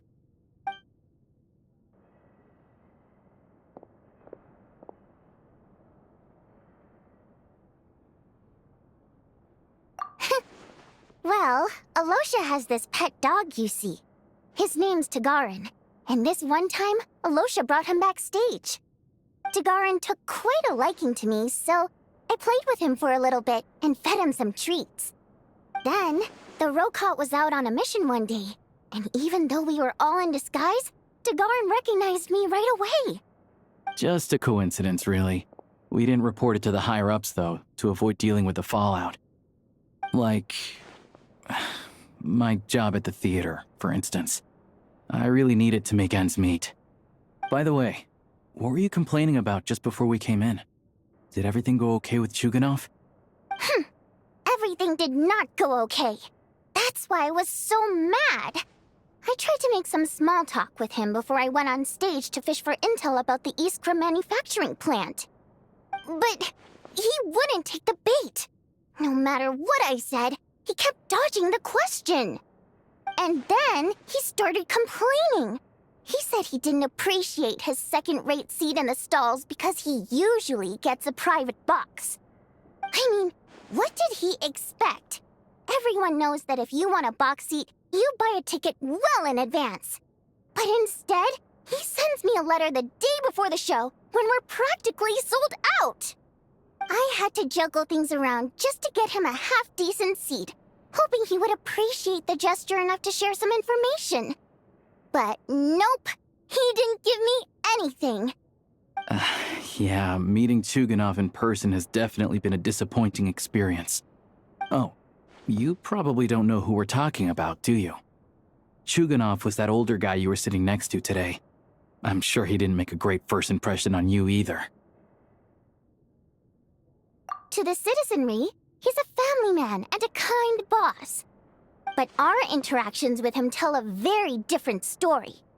It's one thing to ask for a favor, but he acts like it's his right. He always expects special treatment. Take the ticket situation, for instance. I've actually gotten him a private box in the past. But not only was he not even grateful, now he's acting like I've sold him short this time. Not to mention that he's never paid for a single one of his tickets.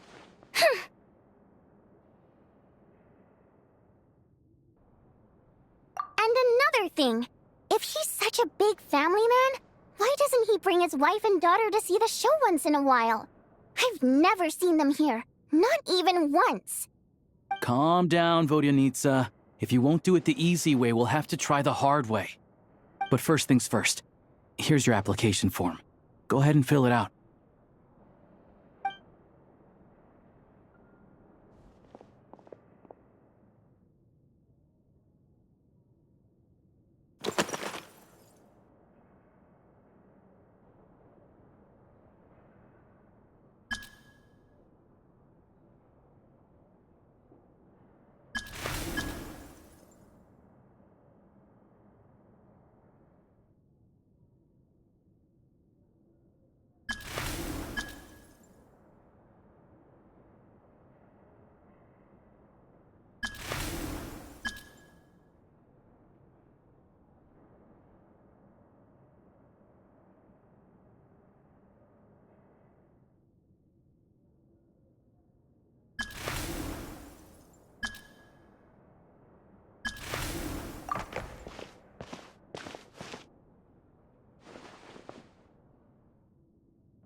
Looks like I'll need to make a few little tweaks here and there.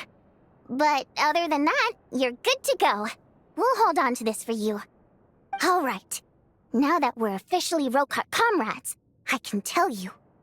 Chukhanov is the target of our current operation.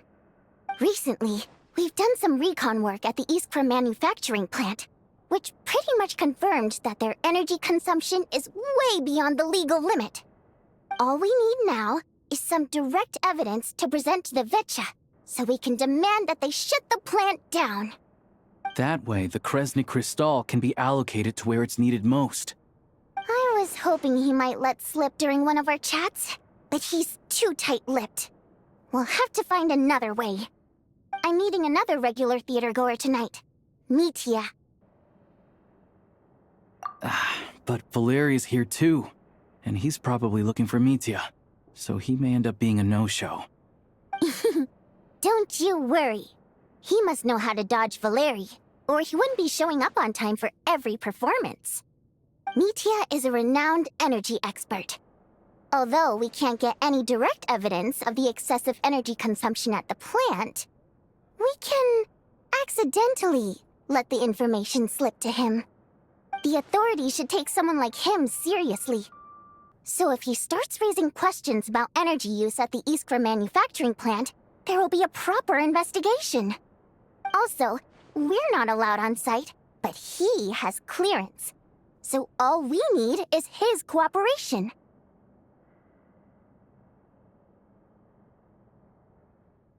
Yeah, so that's the other thing we're trying to figure out. Though I think we're far less likely to make any progress on that front. Still, I hear that Mitya is a bit of a chatterbox. So, who knows? Maybe if we catch him in the right mood, he'll let something slip. What do you think? Sound like something worth your time?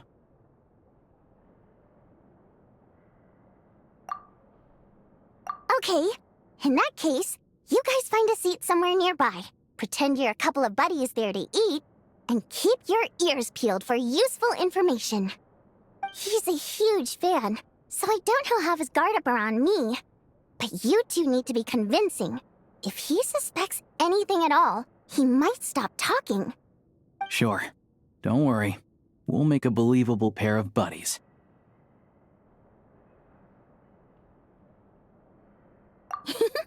Perfect! You've sold me already. Now, help me tidy this room up a bit before we head out. Okay. What needs tidying? Everything!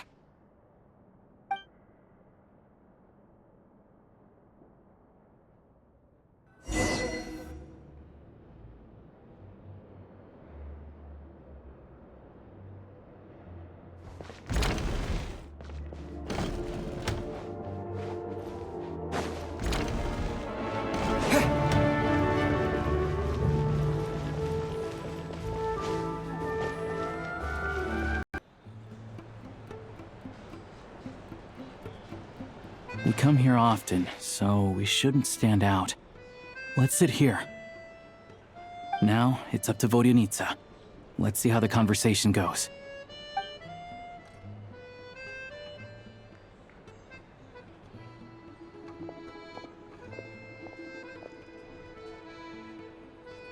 Mr. Mitya! Over here! Over here!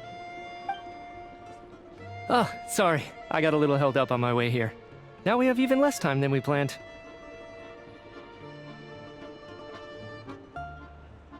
Go ahead and order some snacks and drinks. Whatever you like. Let me see. According to my schedule, we still have 25 minutes left. You're really pressed for time today, huh? I was imagining this would be a leisurely chat. If you'd prefer, we can always reschedule for another afternoon when you have more time. No need. Getting to meet the lead singer is a very precious opportunity for me. I'm not about to pass it up. I've already had to decline your invitation several times because our schedules rarely align. If I don't grab this chance while it's here, who knows when the next one will come around? Well, it's very kind of you to make time just for me. I'm not too sure, to be honest. But Snezhnaya's full of weird and wonderful things like that, so people tend not to bat an eye. I'm sure the same will go for the Eye of Grey and Paimon. The reason I invited you out for tea and a chat today was to get some feedback from a true fan of the theater. Well, I genuinely have nothing bad to say. No matter how many times I hear you sing, it never gets old. It always seems fresh and new somehow.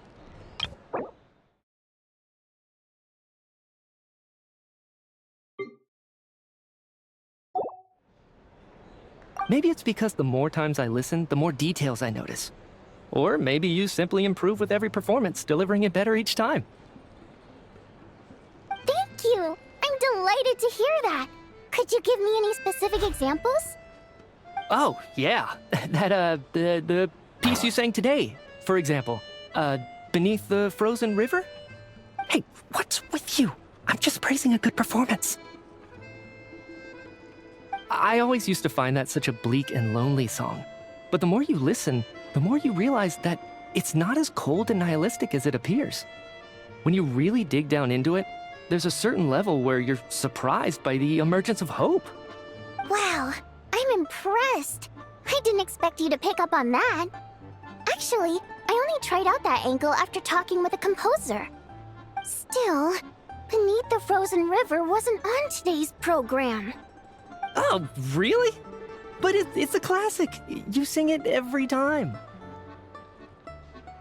Almost every time. Oh, well then. Let me say a few words about that other all-time classic, Flying in the Wind from the Mountain Sparrow. I didn't sing that one today either.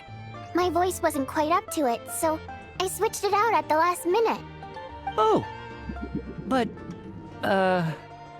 Sorry, Mr. Mitya, but you were at the theater today, yes?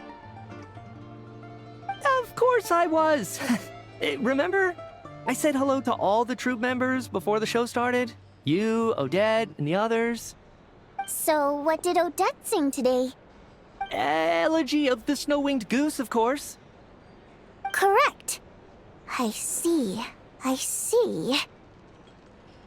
You find my singing boring, don't you? That's why you don't remember a single song. Looks like I'll need to cut a few from the program next time. No, that's not it. I swear. All right. I'll be straight with you. I'm sorry. My mind was wandering as you took the stage today. I enjoy watching your shows because the exquisite performances stimulate the mind. It always sparks some inspiration for my research. So, whenever I get stuck at work, I come to the theater for a change of pace. Odette's dance during the Elegy of the Snow-Winged Goose today was simply incredible. It got me wondering what she's been going through recently. That look of sheer defiance in the face of utter tragedy? It was so inspiring. I started scribbling in my notebook right away. Not that I made a ton of progress in the grand scheme of things, but I still think it was productive. By the time I snapped out of it, the entire show had finished. what you're saying is, you didn't listen to my singing at all? Unfortunately not. I'm sorry, I don't know which is more disrespectful. The fact that I don't always come for the show itself, or the fact that I missed your performance. Seems like things are getting a little awkward. Mitya just stepped into a conversational minefield. If there's one thing Vodyanitsa doesn't like, it's people who show disrespect for her performance. This meeting was so hard to set up. Don't tell me it's already falling apart. It's fine. I suppose this is affirming in its own way. At least, it shows that our performance really touches people's hearts, right? Don't let it bother you. It certainly doesn't bother me. She's showing a lot of restraint. Well, I'll be sure to let Odette know how much you adored her performance. Please don't say that. I always love your performances too. It's just that inspiration struck at the wrong time today. I'm usually all ears. I know, I can tell. That's why I value your opinion. I'm sure some people can't stand it when others praise their coworkers right to their face, but not me. No, sir. Fair enough. I still feel kinda bad though. But you know what I really can't stand? People who only show up to the theater to pretend that they're cultured. Makes me sick to my stomach. Oh yeah, 100%. There are too many of those people around. By the time they're walking out the door, they've forgotten all about the show. What's wrong? You look furious. I don't know if you've heard about the boss of the Iskra manufacturing plant. He isn't even a theater investor, but he always demands the same privileges as actual investors. Box tickets only, premium drinks, even the right to request specific songs. Well played, Vodyanitsa. Seems like she's harnessing her rage to steer the conversation back on track. Now that you mention it, I've interacted with that guy before. I gotta say, everyone holds him up as an example of a benevolent businessman, but I don't know. I don't see it. Yeah, he couldn't care less about what's happening on stage. He's just there to flaunt his social status. I hate that I have to prepare programs for guys like that. What's the big deal with that factory he runs anyway? I asked around a bit and heard some pretty shocking stories. Sounds like he's just another greedy capitalist. Oh, really? Yep, the things people are saying are pretty damning. Low wages, insanely long working hours, equipment running around the clock. And as if that's not bad enough, he also strictly forbids his employees from giving any kind of interview. Project Stuja has now been extended so many times, we're at the point where crystal rations for the common folk are barely enough to survive on. Yet he even wants to get his greedy hands on them just to boost his own profits. If the rumors are true, he's in serious violation of the law. Interesting. So you've heard about it too? What? So it's really true? Who knows? I've only heard the same rumors you have. But there's no smoke without fire. The Rooster's been coming down on us hard lately, demanding that we track and trace every single batch of Crystal. My coworkers in the Department of Energy have been tearing their hair out over it. The Rooster? I didn't realize he cared that much. Yeah. Even though there are no restrictions on Crystal trading, the poor will wind up freezing to death if we let the rich buy as much as they want. That's clearly unfair. Looks like we'll need to arrange an investigation into the Iskra manufacturing plant as soon as possible. I never knew you kept up with current affairs beyond the theater, Miss Vodyanitsa. You really have a heart for the common person. Most Fae in your position have long been indifferent to the plight of humans. Well, those of us who choose to live in human cities are naturally going to pay attention to any significant upheaval. Isn't the Rooster a Fae himself? I'm just surprised to learn that even someone with as much experience as him is getting so stressed out over Project Stuja. What is the end goal of this project anyway? This is it. We're finally going there. I'm sure Mitya can sense on some level that she's fishing for information. But since their conversation is so relaxed, he might just let something slip. It's stressing me out too.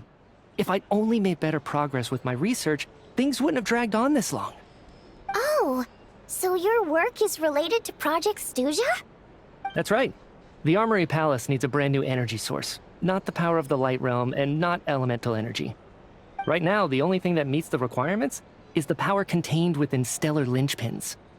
But harnessing that power is costly. Each step of the process requires enormous amounts of Kresnik crystal, from extraction to quantification to attempts at conversion. Progress has been painfully slow, and the team is getting burned out as time goes by. Sometimes, I see people staring into space as if in a trance. Could it be that this new energy source has side effects? No, it doesn't affect us, because the energy is used for... Okay, I got it. Stop choking me. Sorry, I can't talk about that. I think we're all just exhausted. We've been working ourselves to the bone for so long with so little progress to show for it. It's no wonder people are struggling to stay motivated. Seems like I owe you an apology. I shouldn't have gotten so mad at you for not paying attention during the show. Don't worry about it. I count myself lucky, to be honest. I don't envy the people who work closely with the Tsaritsa herself. I'd much rather be in my current position. At least I don't have to shoulder any major responsibilities. So they're trying to develop a completely new kind of energy. Yeah, censored by a scarf. Who would have thought? Oh, dear. It looks like my time is up. I'm afraid I have to leave. I'm so sorry. We ended up barely talking about the theater. That's okay. It was a pleasure chatting with you, really. Let's make up for it next time. Yeah, hopefully once the work pressure eases up a little, I'll be able to focus more on the performance, and then we'll have more to discuss.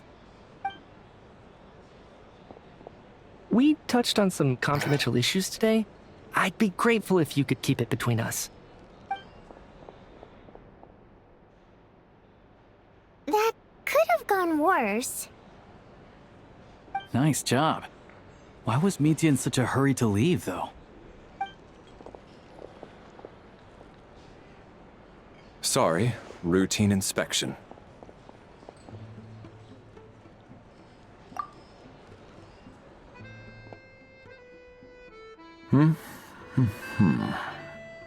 Okay, let's go. So he wasn't rushing to get back to work.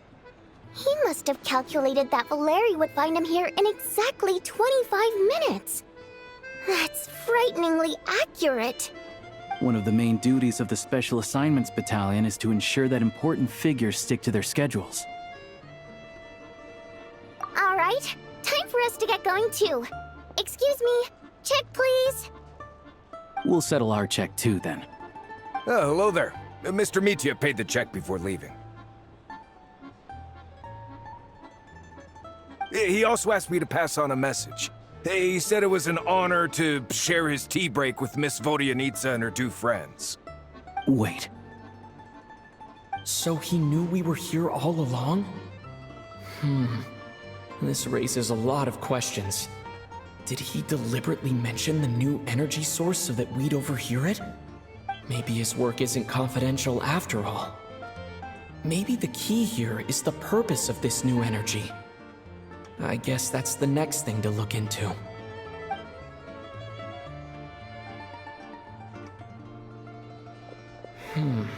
Vodyanitsa and Alosha have left. Time to head back and call it a day.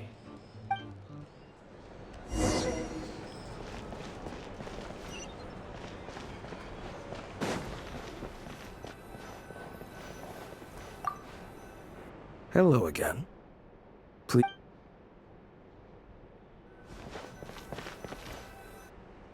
You're back! Here pretty early today. Paimon was just gonna mention that. After she woke up today, Paimon felt like her temperature was completely back to normal.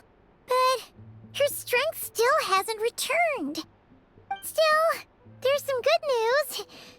Paimon thinks she might have figured out the source of the problem. It's like there's some kind of mysterious power affecting Paimon. Paimon's never felt this way before during any of her travels. She only started feeling this way since we arrived in Snezhnaya. That's right. The Armory Palace needs a brand new energy source. Could that have something to do with this? What is it? You're making that face again. You know, the one you get whenever you have a light bulb moment?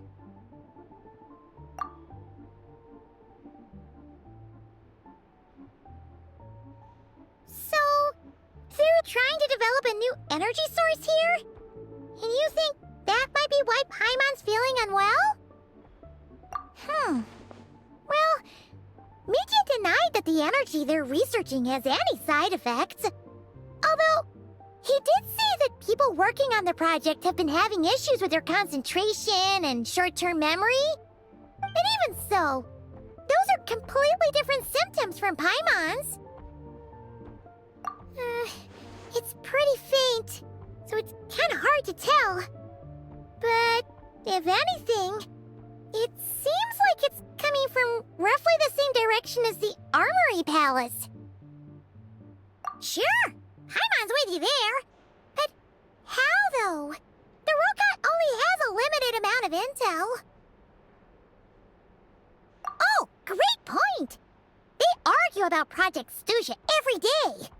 If we could sit in on one of their sessions, we might pick up some new leads. Good idea!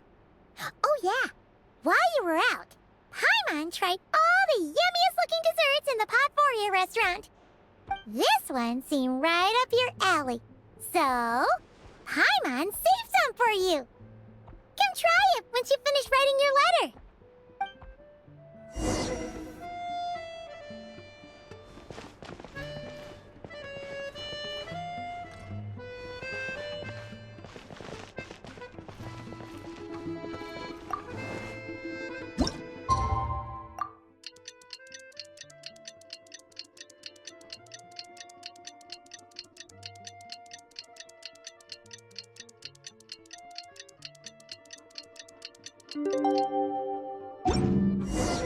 Alosha replied. He says that we won't be able to speak at the Vetcha, but he can arrange for us to attend as visitors. Time to get ready. Then head to the Snezhnegrad Vetcha.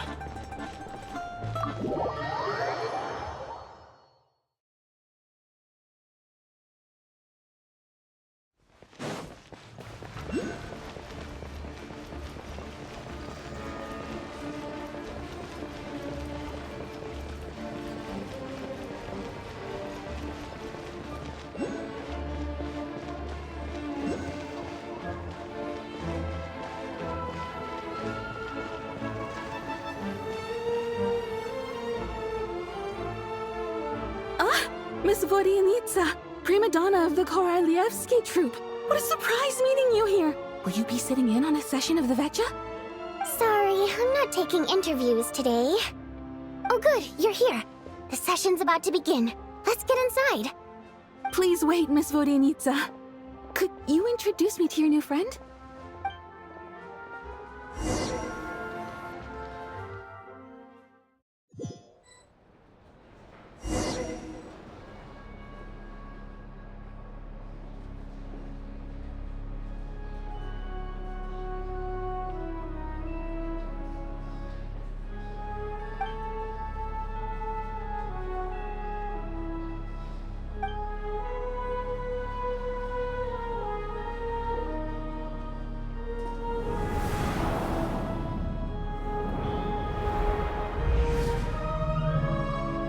In summary, the energy management commitments made for the outgoing period have been delivered upon.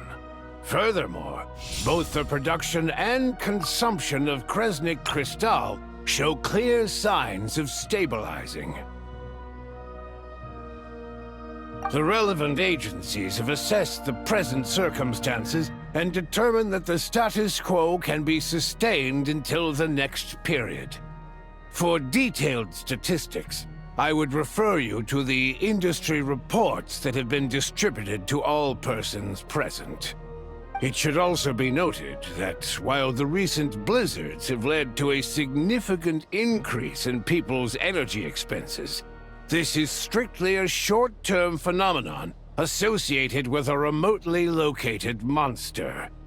Her Majesty the Tsaritsa is giving her full attention to this matter. We should have every confidence that it will be dealt with swiftly and conclusively. A financial report on disaster relief is also present in this report, courtesy of Pantalone. They cover the same old ground every single time. The rooster never seems to mind, but everyone else is getting tired of it. There's a general lack of trust. People aren't seeing any tangible benefits that affect them directly. Of course, none of that will be reflected in any of the reports on the table. Yeah, if it weren't for these hard copy documents, I could have at least made something up. Oh, don't mind me. I'm just out here trying to hit my interview quotas. Bring out the kvass. Ever read it? Best-selling newspaper in town. If I remember correctly, you guys don't even have a sales permit. You have to sell from stalls on the street.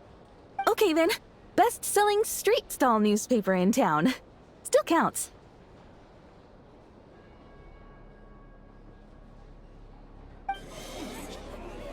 Order! We will now open the floor to the representatives. If there are no further substantive issues to discuss, we will then proceed to a vote on this motion. Snezhnaya has a long tradition of treating members of the Fatui armed forces and their dependents favorably. But recent surveys shows that Fatui families in remote areas have access to 15% less crystal than the average civilian family in Snezhnograd. It's been said many times before, but it bears repeating now. There needs to be a clear and consistent rationale behind how crystal is allocated, or we will soon face immense public backlash. Perhaps you wouldn't need to keep repeating yourself if you would hear me out for once.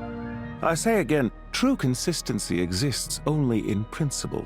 In the real world, fairness is relative. You appear to treat resource allocation as a simple function of production and population. So what about when the equipment used in production breaks down? Have you factored that into your equation? And do you even know how long it's been since Snezhnaya last conducted a census? If I knew the answers to questions like that, I'm sure I'd be a very wealthy man. And I doubt I'd be going by child. I'd like to bring the focus back to the specific issue I raised. Or do you wish to deny that favorable treatment for Fatui dependents is our long-standing policy? It's easy to be a critic when there's no accountability. That seems to be a running theme in the anti-Project Stuja cohort. Defeat the ringleader and all other problems will magically resolve themselves. That's what they seem to think. But in case you aren't aware, not one jot in my report would change whether Project Stuja continues or not. So you have no intention whatsoever of finding a solution to this problem? On the contrary, I'm the only one here who ever brings solutions. Child opened by speaking up for the armed forces. Regrator struck back with style and a war of words ensued.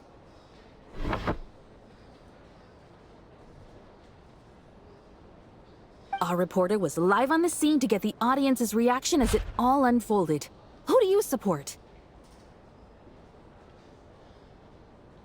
The people have spoken! Child received raucous applause from the crowd as he pushed Regrator onto his back foot with a relentless barrage of questions. It had to be seen to be believed. Now you see why they don't have a sales permit. However this reporter wants to spin things, I haven't forgotten that Tartaglia was representing the Northland Bank when we first met in Liyue. So surely, their relationship can't always have been this strained. You two are getting off topic. Let's focus on what the data is saying. Mr. Pantalone, may I speak on your behalf? Oh, please do. I'm more than happy to save my breath.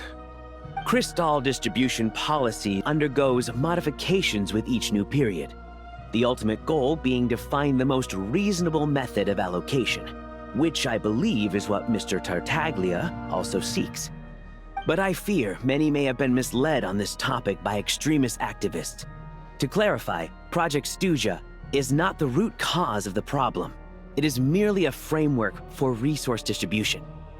The most recent reports all point to Snezhnaya's resilience and adaptability during this period of fine-tuning, and give clear indications that a distribution framework is improving with each iteration. To make drastic adjustments without first considering the risks would likely do more harm than good. It would be a waste of the hard-won experience we've gained to date.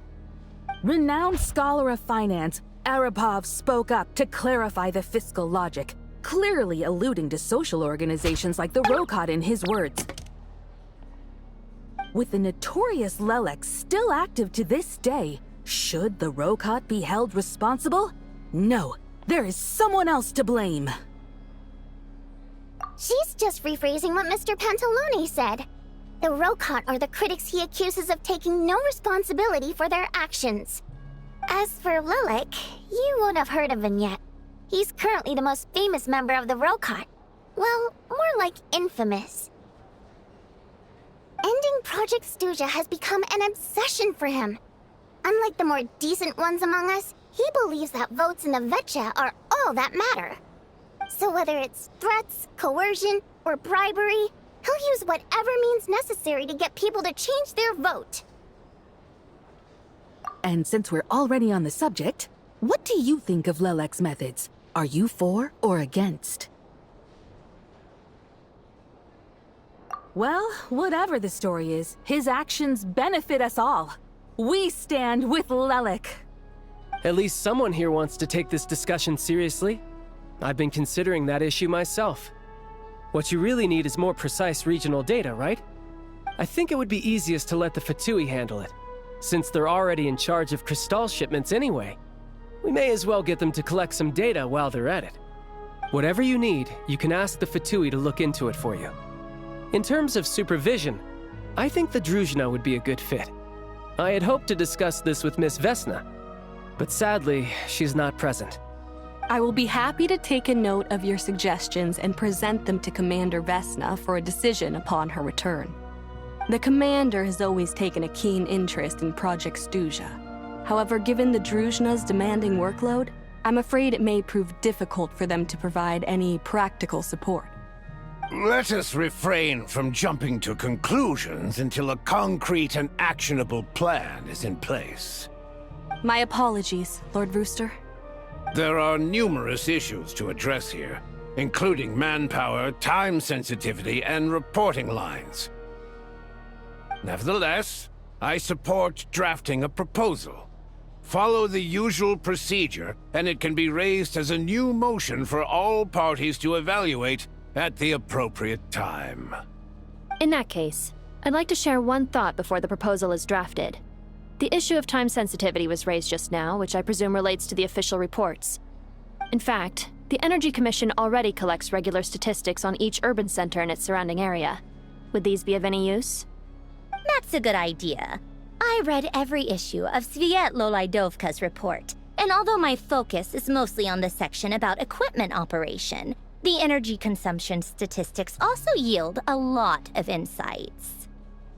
Be that as it may, does no one see an issue with using local data to determine Crystal quotas? In the long term, it seems like a very risky solution. Not if they are used purely for reference. So long as we have the report from the Northland Bank's headquarters to corroborate it, no one will be able to fool me. Very well then. It appears that this arrangement is acceptable to all parties. Yeah, sounds good to me. The members reached a provisional consensus on the issue of improving treatment for Fatui soldiers.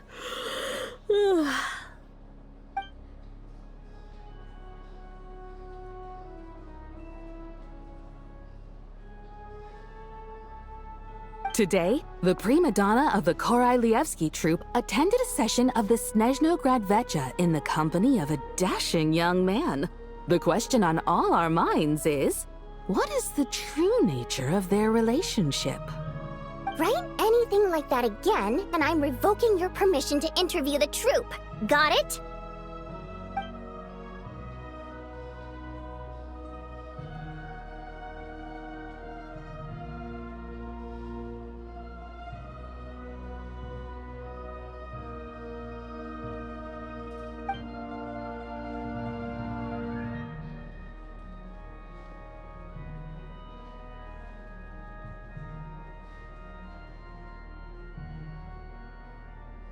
Now then, if there are no further contributions from those present, we shall proceed to the final vote. Hey, check it out! What made him vote against? Why now?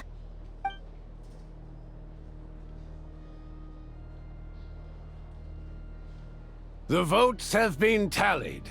Those in favor of continuing Project Stuja total 61%, securing a clear majority. That was too close. The margin has shrunk yet again. Chuganov was a huge loss. I'll bet Lelek is behind this. I wonder how Pulcinella will respond this time. Chuganov. I see. Lelek strikes again. Yes. Go, Lelek. Once Project Stuja is defeated, our unwavering support at Bring Out the Kvass will finally pay off when we make our comeback. I can taste our victory already! In accordance with the result of this vote, Project Stuja will remain in effect until the next VII period. Finally, may I remind us all, we debate only for the greater glory and solidarity of our nation. May the aurora shine ever on, and the tundra always stand firm. The session is concluded.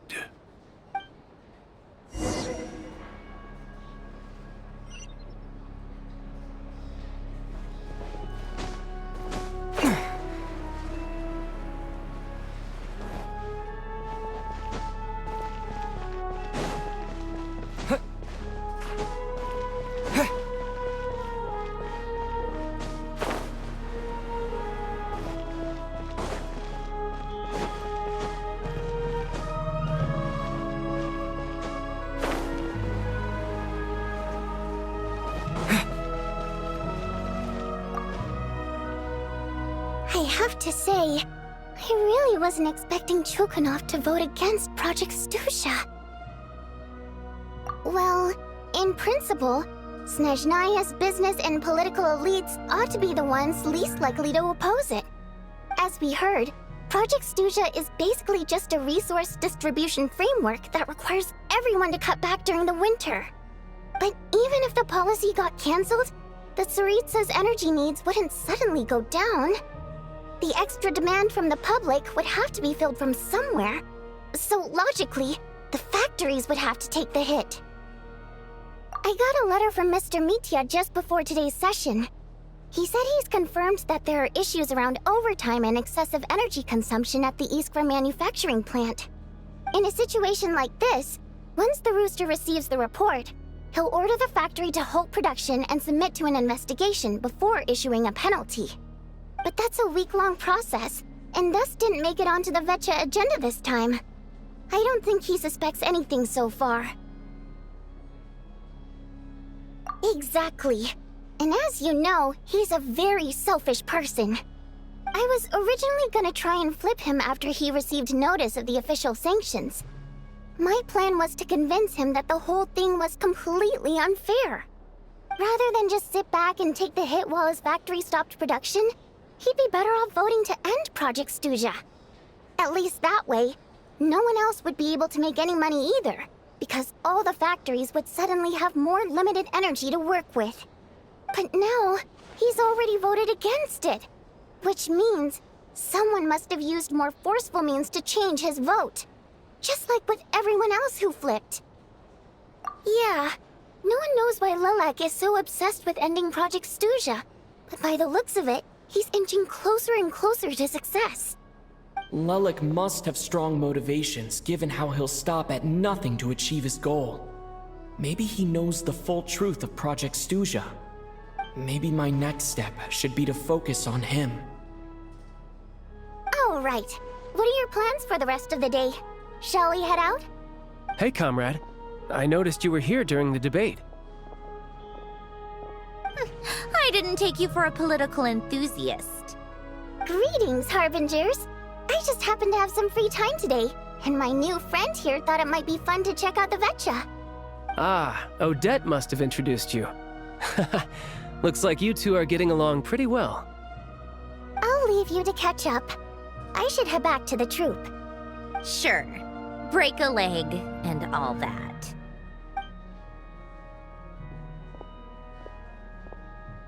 Thought it might be fun to check out the Vetcha, did you? Things are never that simple with you, Traveler. There's no way you're here for kicks and giggles. Tell me I'm wrong. Oh, yeah. To some, he's a captivating enigma. To others, he's the bane of their existence. No one ever thought that some anonymous nobody from the Rokot could cause such a stir. Huh? You want to look into Lelik? Then I'm sure his days of anonymity are numbered. What do you think, Sandrone? Fine by me, I guess. If the Traveler actually manages to expose Lelik, it'll be doing Pulcinella a favor. In return, it seems fair to let him in on what we've learned so far. My thoughts exactly. Sharing is caring, after all. Head back to Glupov and grab the files on Lelik.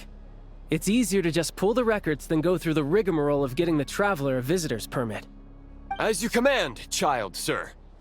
In that case, since we're going to be waiting anyway, I'll have someone brew a pot of black tea.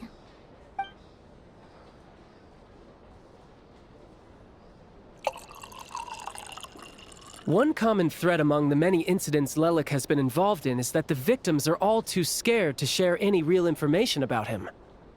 Clearly, he must have threatened them in some way. His modus operandi is to silently infiltrate the scene and leave a threatening letter behind. But neither the letters nor the crime scenes ever yield any clues to his identity. So all these files have to offer are short statements by the people affected. They don't give us a lot to go on. If nothing else, it shows we're dealing with a trained professional who's versed in counter-surveillance. Yes, and to that point, he often strikes in highly secure locations. The victims are high-ranking and influential people who take their personal security very seriously. Somehow, Lelik slips right into their rooms without making a sound. There's never any eyewitnesses, nor the slightest trace of a break-in. If he can get in and out undetected, it means he can strike without warning. Not that that's ever happened so far, but the thought is enough to scare these people sleepless. It's hard to believe that a human being could pull this off flawlessly every time, so they switched the focus of the investigation to Faye. Unfortunately, no one's found anything yet.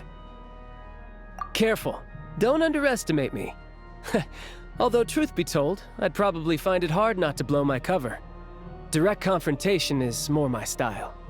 We haven't ruled out the possibility of Lelik being human. It's just, there can only be a handful of people in all of Teyvat who'd fit the profile. Faye, on the other hand, plenty would have the ability, but few would have the motive. No, not as strong as me.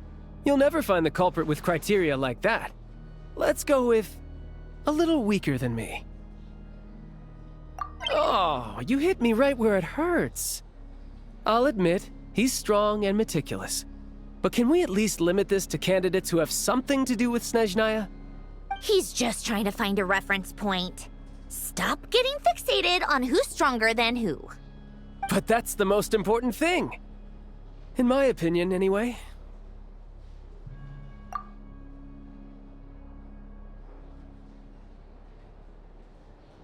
Odette? Yeah, that seems about right. Her skills are solid, and she's always calm under pressure. Except she's Fatui, so the likelihood of her working against us is pretty low. But yeah, much more accurate than your previous example, at least. No, wait a moment. Maybe we should interrogate that assumption. What do you mean? Which assumption? Her Fatui identity doesn't necessarily exonerate her. And when you think about it, the Rokot would be precisely what she needs to conceal her identity. Plus, she wouldn't need to be such a pro at covering her tracks. She'd already know where the Fatui will be and when, so she could choose the perfect time to act. Oh, yikes. I was just thinking out loud. Why is this starting to sound like such a convincing theory? Still, what reason could Odette possibly have for trying to call off Project Stuja? Arlecchino would be the best person to ask. She knows Odette best.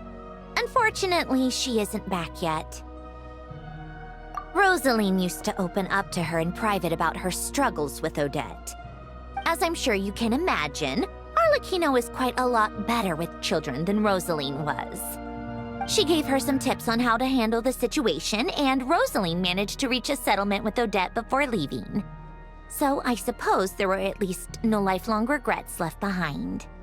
Beyond that, I don't know the details about that side of things. But I do know that Odette definitely has a motive to hold a grudge against Project Stuja. The reason being, her father passed away during the early stages of the project. That was back before it had been named Project Stuja, when things were still being worked out. But in essence, it's remained the same ever since. Huh. The more you know. Rosaline was always so self-centered. I never understood why she started paying so much attention to Odette. Is that such a surprise? If you cast your mind back, you may remember that Rosaline and I weren't exactly close. We had tea together a few times, but that was about it. Odette's past is no secret. Her father was a fatus and her mother was a very famous ballerina. On the surface, it looks like she followed right in her parents' footsteps. But the truth is quite a different story. After her father passed away on a mission, her mother was overcome with grief. She broke her leg during a performance and could never dance again. Odette was only interested in ballet at the time, but this tragedy left the family with both breadwinners gone. They could barely make ends meet. Per Capitano's policy, family members of Fatui who died in the line of duty had to be appropriately accommodated and provided with adequate assistance. So, regardless of how Rosaline may have felt about it, it fell to her to resolve the issue of Odette's family's livelihood. In the end, the solution they agreed upon was to have Odette join the Fatui. Right, because the alternative would have been a one-off compensation payment, I guess. In that sense, joining up was definitely the better option. Still, she must have had mixed feelings about it, right? If she doesn't even like the Fatui. It's just a theory, a possibility. But as a motive for Odette to become Lelik, it holds up. That said, I have no idea where Odette's head is at right now, or what her conflict with Rosaline was about. Plenty of people were on bad terms with Rosaline. I have no intention of trying to figure it all out. Yes, but there's not much point in discussing that now. Yeah, back to Lelik. Since our investigations so far have turned up next to nothing, we've got nothing to lose by trying a new angle. Funnily enough, Tonya and I had actually made plans to go to the theater tomorrow to watch Odette's rehearsal. Unfortunately, thanks to this Lelik situation, I'll be stuck working overtime again. Which means you can go in my place. No point wasting the ticket, plus you'll get to meet Tonya. Spirit Seeker. Quite the classic ballet. It was passed down through Odette's mother's family for generations, though it hasn't been performed in years. But Odette's been practicing it diligently, and it's finally ready for a return to the stage. Excitement is through the roof. Tickets for the official performance sold out long ago. Tonya's excited for it too. She's desperate to see it no matter what. Personally, it's not really my kind of thing, but since she's my little sister, I had to figure something out.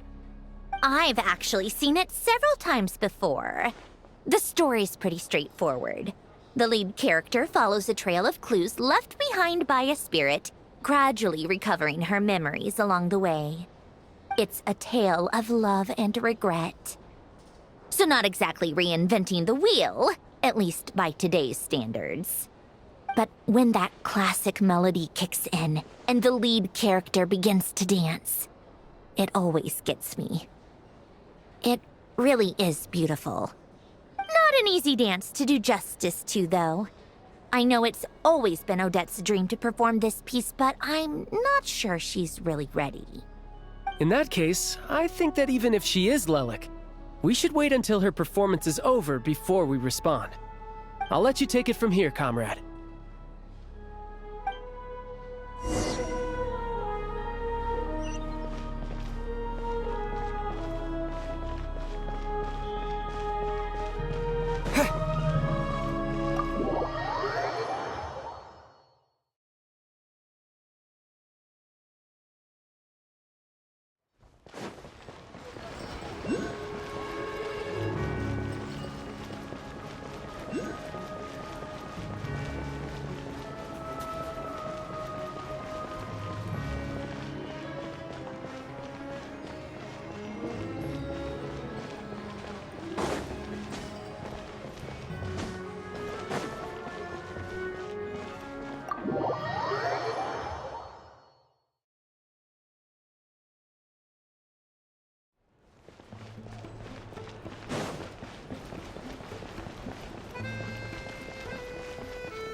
You made a ton of progress today.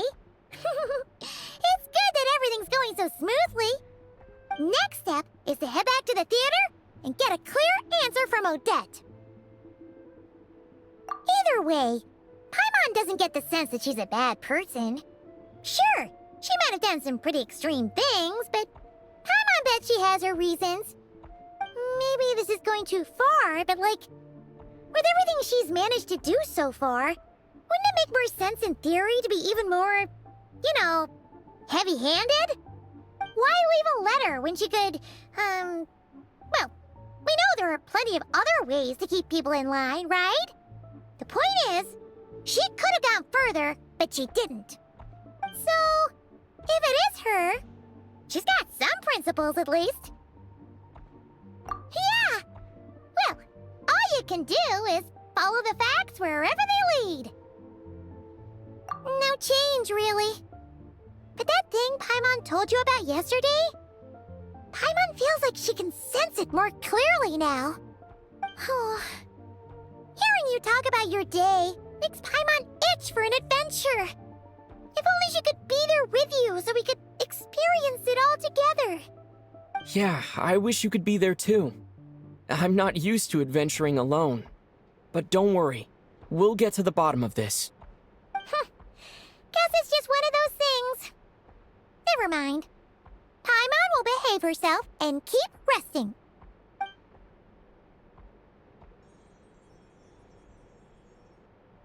If Odette is Lelik, she may well have inside information on Project Stuja.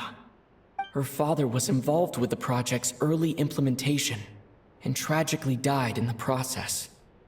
Now, she's dedicated herself to bringing it to an end. It's hard to imagine she could have gotten this far without knowing anything at all about the Tsaritsa's true intentions. When she spoke to us as a member of the Fatui, how much did she let on? And how much was she hiding? Only time will tell. Maybe tomorrow, everything will be answered. Hey look! It's snowing! Could be a tough day ahead. Make sure you wrap up warm tomorrow.